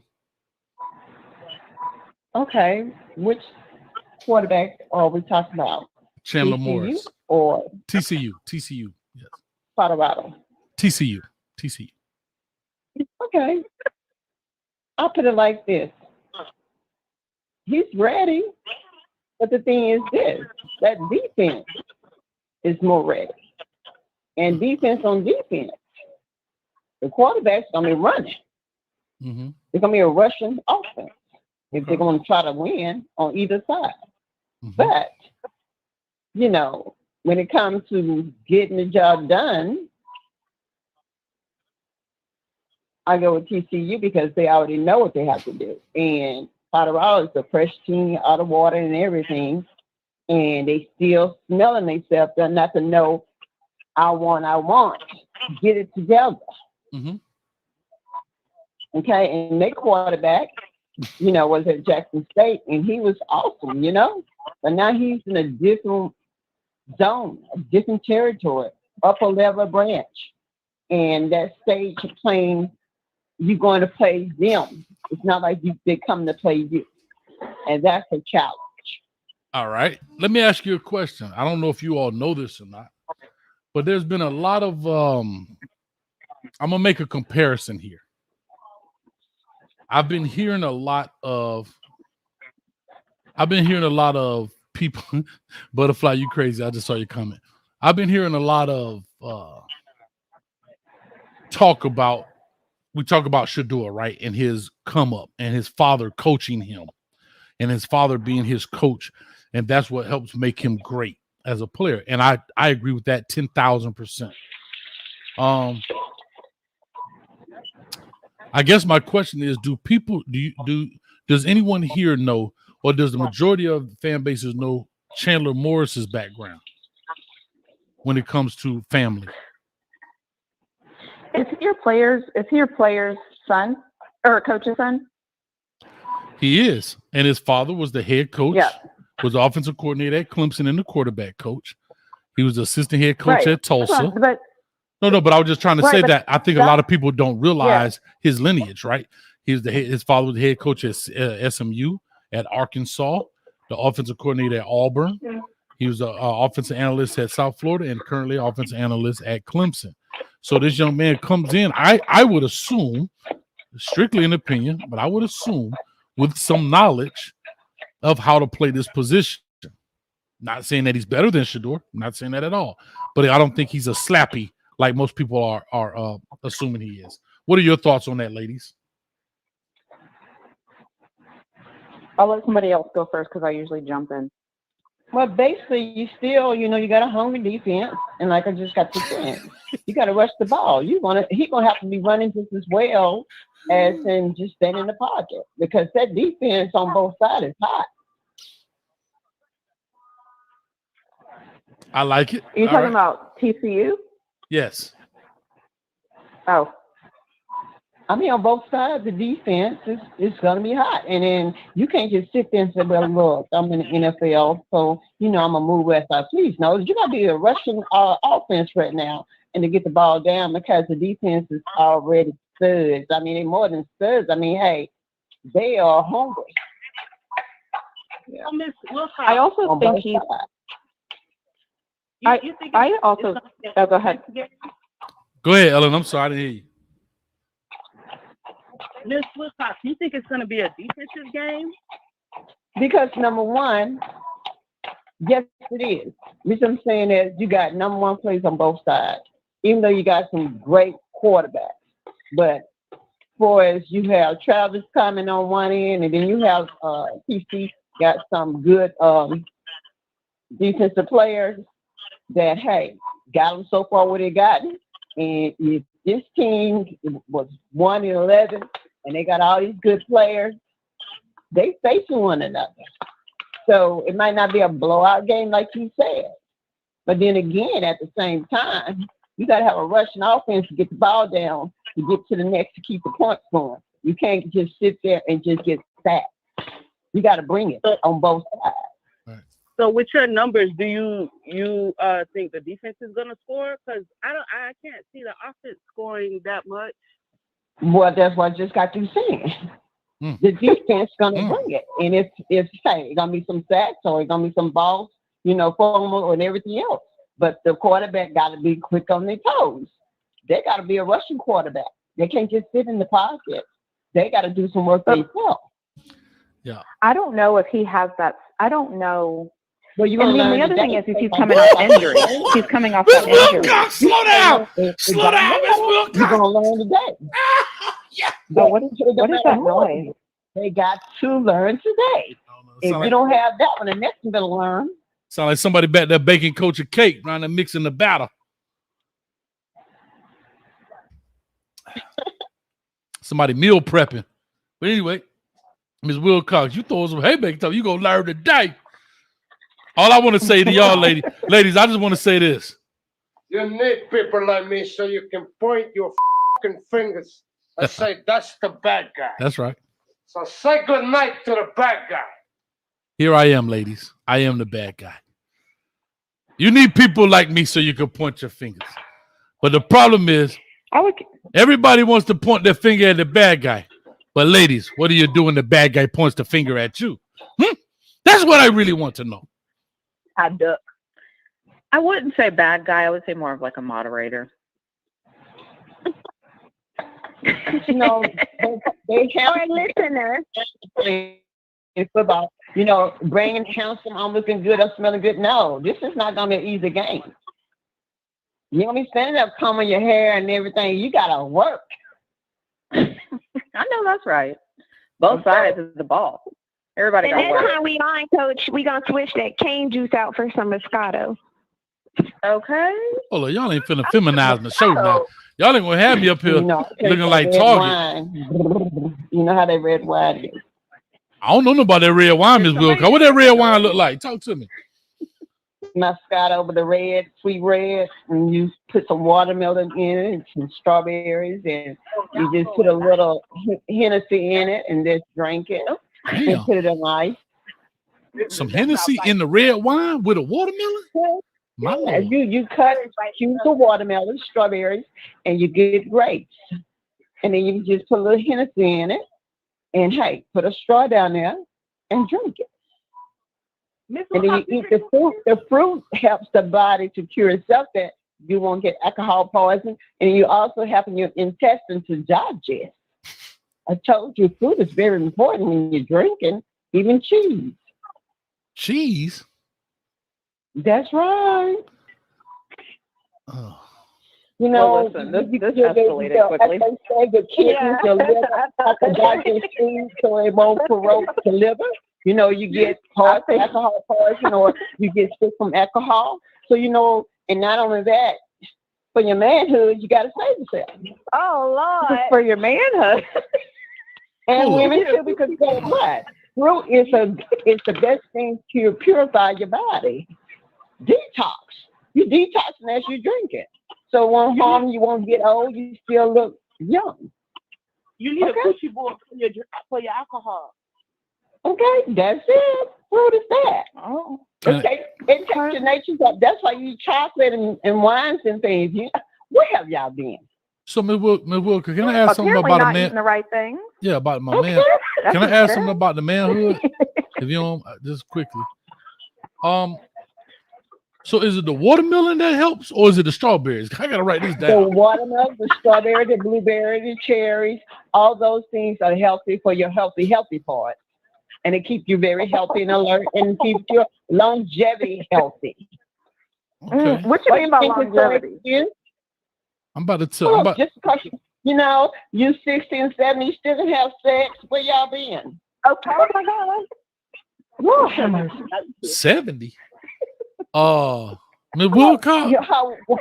The lady was 73. She was pregnant. Where y'all been? So you're saying, Ms. Wilcox. Coach, I'm here to teach you. I need you to think. This thing done went left real quick. Okay. And I don't know how to get. Oysters, clams, and lobsters for. You done scared Butterfly off. She You gone. don't know if that's for neither. Butterfly said she had to holler. She say, "Bye, Coach." Okay. Can I ask a question? Is that what the boys? Is that what the Miami Hurricane players was having problems with in the co-ed dorm? Because they weren't eating fruit. Correct. Because there was so many dolphin women, and hey, those if you see the dolphin, he got a finger there. That's not a finger. You know what that is? He'll be hanging and swinging. He see the other dolphin. You know what? It just they don't cover up. It just shows because that's what those type of women do with the dolphins. So I have another question, Ms. Wilcox. Okay, go on to the next. Speaking of Colorado, so those buffaloes up there, are they mingling with snow bunnies? Oh no. Those are white buffaloes. Oh. So the black buffaloes mingling with the albino buffaloes? Don't matter. They all hanging and swinging in it. You see some little one run around, don't you? All righty then. Well, at the end of the day, they're all hanging it. They're all hanging it and slinging it. So there you go, girl. Tell them again. So, okay, I got you. I'm right where you're at. Y'all remember the 7th floor crew? What kind of crew were they beating? Them boys on the mangoes, like Trick Daddy say. We'll do this one for the mangoes. The vitamin C, and the mangoes double your glucose. I thought mangoes gave you that vitamin D. Oh, my bad. D and C is high in vitamin C because you know y'all men get weak in the knees, and that C and D with the E. You know about that. Don't play me. So the vitamin D, the vitamin C, but vitamin K, that's potassium. But what about vitamin I? You need iron. If you need iron, that's dark chocolate. So you need vitamin. So you need vitamin. That dark. So follow me. So follow me here. So follow me here. You need vitamin D. You need iron. You need vitamin C. And you need vitamin K for potassium. I get it now. All the B's. Now don't forget all the B's because you got B1, B2, B3, and all the way to 12 because you know that energy is just like that through food. Okay, I get it. So vitamin D, iron, vitamin C, and vitamin K. I get it. Because you know you get your iron from what? Oysters. Huh? Y'all know how y'all be oysters is iron. You know how people be like they be eating out of oysters. Y'all didn't know iron comes from oysters. I thought I used to just lick the gate. That's how I thought I got my iron. I just licked the gate. Rockefeller oysters with spinach, cheese, and you just eat and gloat from it, eating it how many you want to. There's iron right here. Isn't oysters an aphrodisiac? It sure is. That's why she mentioned it, slanging and hanging. That's what I'm talking about. Ellen, come on, girl. My show don't win. Hey, We have to go to the doctor to take a pill when it's right there. I done lost control. Well, you can. I done lost control. Exactly. I mean, you can slang it and hang it. I don't understand. Like, eat them in bed while you're having sex. You can do what you want to do. Freeze the question. You keep me swinging. Oh, you keep me swinging. Wait, Miss Wilcox need a session, her own segment on the night shift, because I need to take notes. Because a lot of people are lactoses. That's where your cheese come in. See, but the square of the cheese and those blocks, you can digest those because they already have a protein in it where it cannot, have a lot of milk in it. And a lot of people who can't, at age 12, you don't need no more milk. The real milk. Go to the store milk. Go to coconut milk, oat milk, and stuff like that because that's the more healthier. And a lot of people become lactose. So Ms. Wilcox, y'all can have that cheese. So Ms. Wilcox, you telling me if I go get some oysters, I be champion lover? Huh? Me love you a long time? You should be, because you drink so much, and when you drink so much, you need that. Hey, as my Jamaican brethren say, you're tough like Rottweiler. Huh? Look it up. You're going to find out oysters. You're going to find out certain type of fish. You're going to clams, lobster, shrimp, spinach. Okay. Like, that's why Papa had them big. That really wasn't the arm, was it? All righty then. God, dog it. I always thought that was his arms. Then avocado, tomatoes. Pizza don't do it? How about pizza? That ain't getting it? Well, if you're going to put some other stuff on it and put the spinach on it, you put the tomatoes, and then remember the iron comes from the tomato paste. So double the servings of the sauce on there. And don't get the thick crust, get the thin. This show has gone straight off the rails and I'm loving it. Ladies? And yes, sardines too. Sardine is a hot cake too. Especially one with the little green peppers. With the mustard, you be putting mustard on your sardine? Oh, they come with mustard. You didn't know? Well, not really because I don't eat it, but I understand. But get the wild sardine in the can. Ms. Wilcox, I do appreciate you, Ms. Wilcox. I really do. You my favorite, Ms. Wilcox. Well, I just want to tell you you can eat sardines. Ain't nothing wrong with that. That's iron. That's full of iron. I'm not trying to be all sensitive. You told me to go get some sardines, Ms. Wilcox. I mean, why do you think they told you to make sure you have those extras when the light goes off, or you got to sit in a hurricane and you can't cook? So why do you think they tell you those things? They don't want you to know, but I'm telling you. So you trying to tell me all them dudes they used to ride on the train eating sardines, they was ready? Hey, they pop them like now later. Dang. What about them blue boys? You know what I'm talking about. You know what I'm talking about, them diamond cutters. What you know about them, Ms. Wilcox? You know what? I still come back to tell you, it don't never beat those horses. Wait, are you, Coach? I have a question. Are you taking notes or you just asking? I'm doing both because I'm gonna get there one day. Shit, might as well have them in the notes now.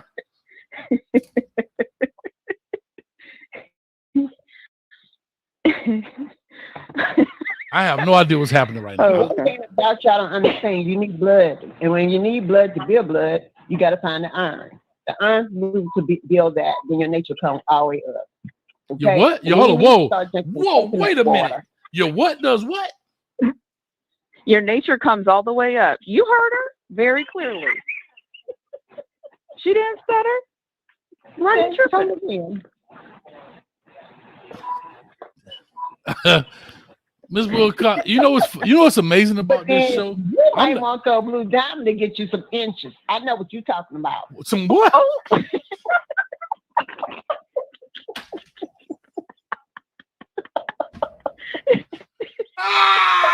Ms. Wilcox. She said some inches. Oh. Where you asked for it, I was trying not to put it out there. You know, I had a friend one time, I had to help him. He was like 7, and I had to make sure he gets a 10. So see, you're trying to ask me to help you go some inches. Hold up, Ms. Wilcox. Hold on. Did you just say, hold on, did you say he was 70 or did you say he was a 7 trying to get to a 10? 7? You know what 7 means? 7 inches. You want to be 10 and less.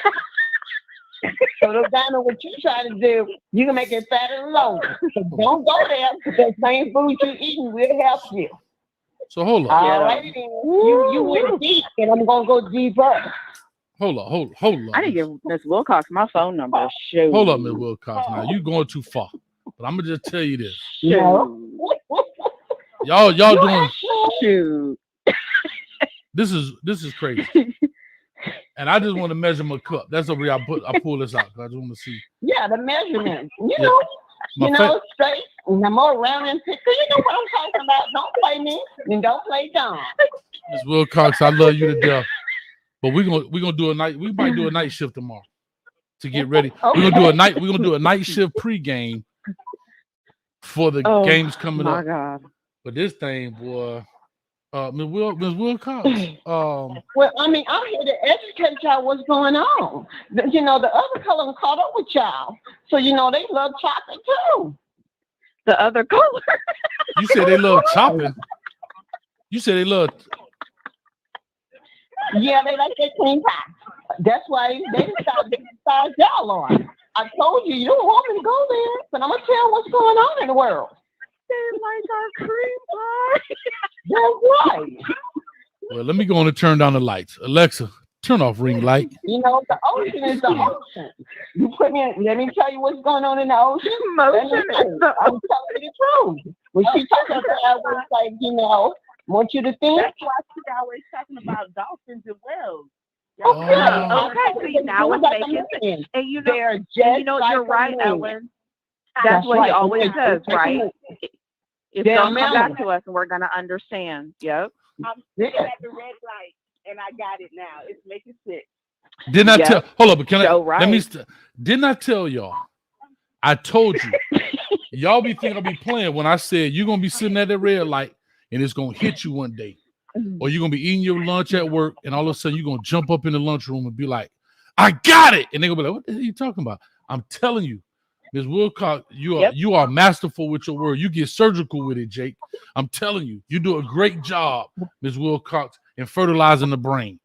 You understand me? Well, but that ain't all. I know what else I got. I'm gonna fertilize my vegetables because you better, because the other color coming and they like our oatmeal pie. Because they know what's going on, and they don't mind asking the women that who knows what, and hey, it is what it is. It's out there. I mean, you can order it, and it helps you grow and everything else.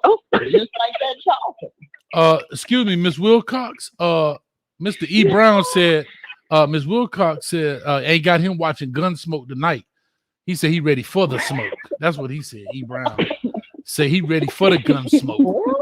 Yeah, he said he got gun smoke.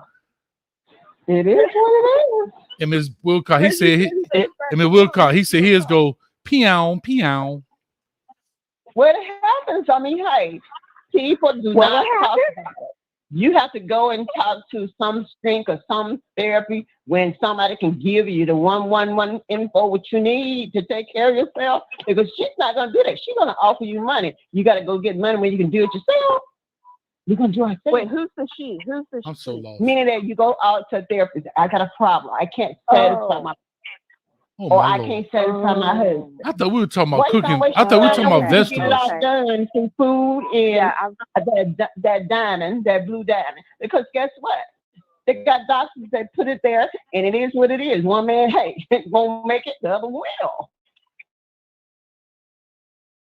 Listen, I don't have no more questions. I got a statement. All I gotta say, I don't have any more questions. I got one statement, Miss Wilcox. You done messed around and got on here. You know how I go. So you got to call me so I fertilize your brain. Fertilize your brain. That's right. Hey, crack your cranium and fertilize your brain right here, right now. But here's what I will say, Miss Wilcox. I'm gonna make this statement. With all of this great information, you have just put in a full-on blitz. Somebody finna get tackled tonight. That's all I know. That somebody up in this chat, somebody gonna be having a kid named a whale, a dolphin, a buffalo. Somebody 9 months from now is gonna be some problem. That's all I know. Look at this. Okay, Lucia. but like honestly, there's some really good gyms in there. So, I mean, she's just trying to help. Yeah, gyms. Look at you. Tanisha, you trying to be slick. Why got suicidal? Why go crazy when you can do it yourself? Why go ask them when it's right there in the kitchen? For free. No, I'm with you. Listen, let me tell you something right now. I'm your biggest supporter. I respect it. I understand. I hear you everything. That's what I'm talking about. These people don't know. So, it's Tanisha, you think you slick? Can I say something, Tanisha? You think you slick by saying, oh, she dropped some gems, knowing we talking about blue diamonds. See, that's the kind of stuff right there. She knows. She knows. Okay, she knows, but she's just talking over space because we might have underage people or whatever. We're talking over them, not to them. Oh, I totally understand. Coach, I'm supportive. Listen, I support women. You know what I'm saying? Women supporting women. You know what I'm saying? So I'm here. She's saying what she's saying. She's trying to help give y'all information. Trying to ask me about blue dolphins. The blue dolphins are females. That's right. I seen in the chat. The blue dolphins are female. The pink ones are male. That's why you see that other leg, long leg showing. I want you. I want you. That one over here. I want you too.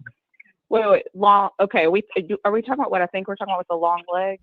Tanisha, now if you long legs are the pink one, that's a male.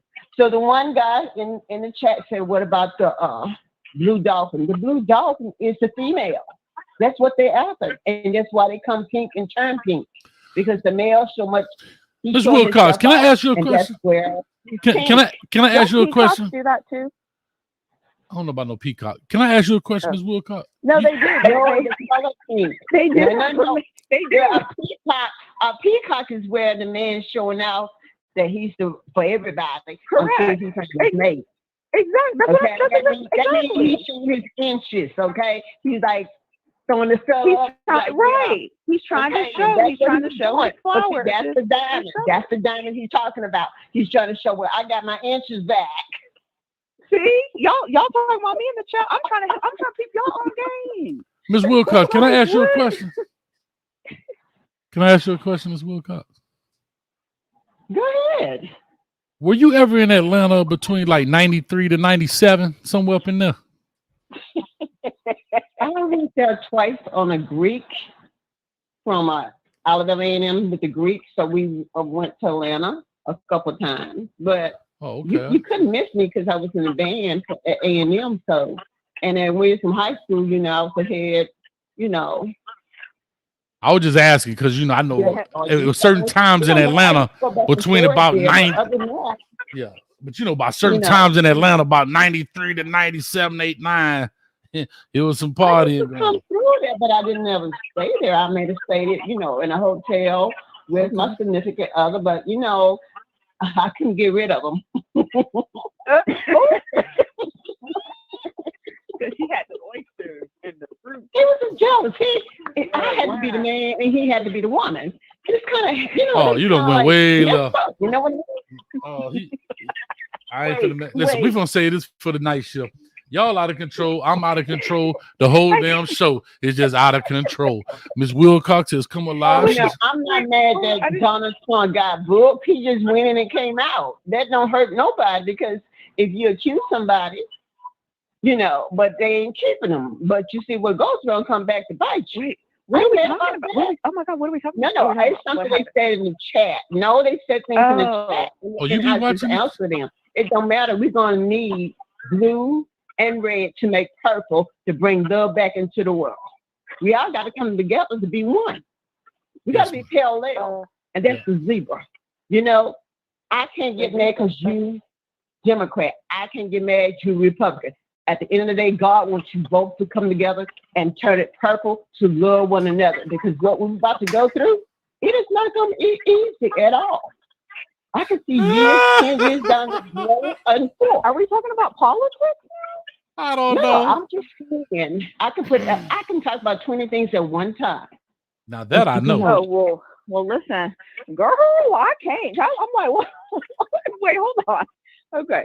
I see. Okay, you're looking in the chat. Okay. And talk to you at the same time. And give you you're right. Okay. And you know what? I'm here to support you doing just that. You're right. My bad. Ellen. That's on me. My bad. Ellen. Start swinging, baby, because I done lost control. Yeah, like just get the swinging. Like Prince. Y'all got what I'm saying. Prince got murdered. Prince was never on drugs. They got rid of him. Oh no! Don't say the M word. Okay, I'm sorry. No, listen. The L word took his life, so he was never on drugs. It came out a month ago that Prince was not on drugs. He never been on drugs. He was a clean man. So y'all gonna know that Prince opened up the door for a lot of people. All I know had is a great time. To the end of time. This conversation was very informative for me, so I appreciate it.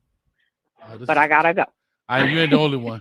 Listen, man, I'm supposed to be on here for an hour and a half. It's 3.5 hours. Listen, hold up, ladies. I'm not gonna let y'all go because watch this.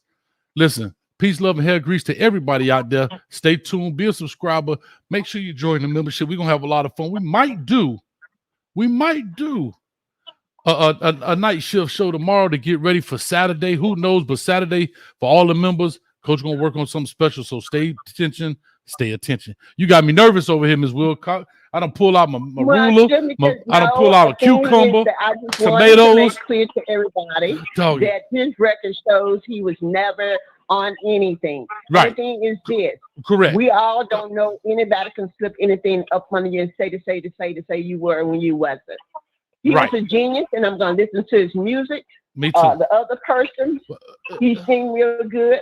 Kelly, I'm gonna listen to his music. But at the end of the day, we all got to pay for what we did and didn't do. That's but right. At this time, we got to love one another, show one another, because we don't know what we're gonna go through in the near future. That's right. And so with all that being said, Coach Hayes loves each and every one of you ladies. Thank y'all for making this special. Never have 4 ladies at once on the show. And so I was just saying, I'm just saying. me no random because I didn't have to freak nobody. If that's what you were saying, no, you What? got me wrong. I gotta shake your hand about that one. What did I say? told you. What did I say? What did in the chat, somebody said, "Well, she was freaking." No, I was freaking. Greek. Miss They gotta know Greek. Miss Wilcox. Miss Wilcox. But here's Miss Wilcox. When we're the show. You know what I'm saying? Let them be in the chat and do their chat thing. You know what I'm saying? Like we are the show right now. They so are. they You can be are? in the chat. They're not. Don't worry about them. I got you. I know what you're talking about. You know what I'm saying? I got you. Well, you know, I'm that type of person. I can slip down there and talk to and continue the conversation. But Don't you know what? don't even waste your energy. My heart for nobody. But I will answer your question when you put it in the chat, nice and calm. So and y'all heard she said what she said. So period. And so I'll say at the end of this, I just want to say thank y'all for coming by. Check us out. Don't miss. We're on the road to 35,000 subscribers. We're gonna make it happen. And I don't know what else to say, but peace, love, and hair grease. And see y'all tomorrow. Somebody pass me my cane juice. And y'all ladies, boy, I tell you, I love it, boy. Y'all back there giving it to us just to let you know we still live, but I just cut it off. They going crazy. And Chris E. Uh-oh. He could never get enough. We're off the phone, Miss Wilcox. They can't hear us. Chris E. No, we still live. He cried every time. And y'all have a good night. Bye. Bye. Okay, bye. Thank you. I'm sorry, I got to do this part. Sorry about that. Bye, Miss Wilcox. Bye, Miss Wilcox. Thank you. Appreciate it. And now I'm out. Peace.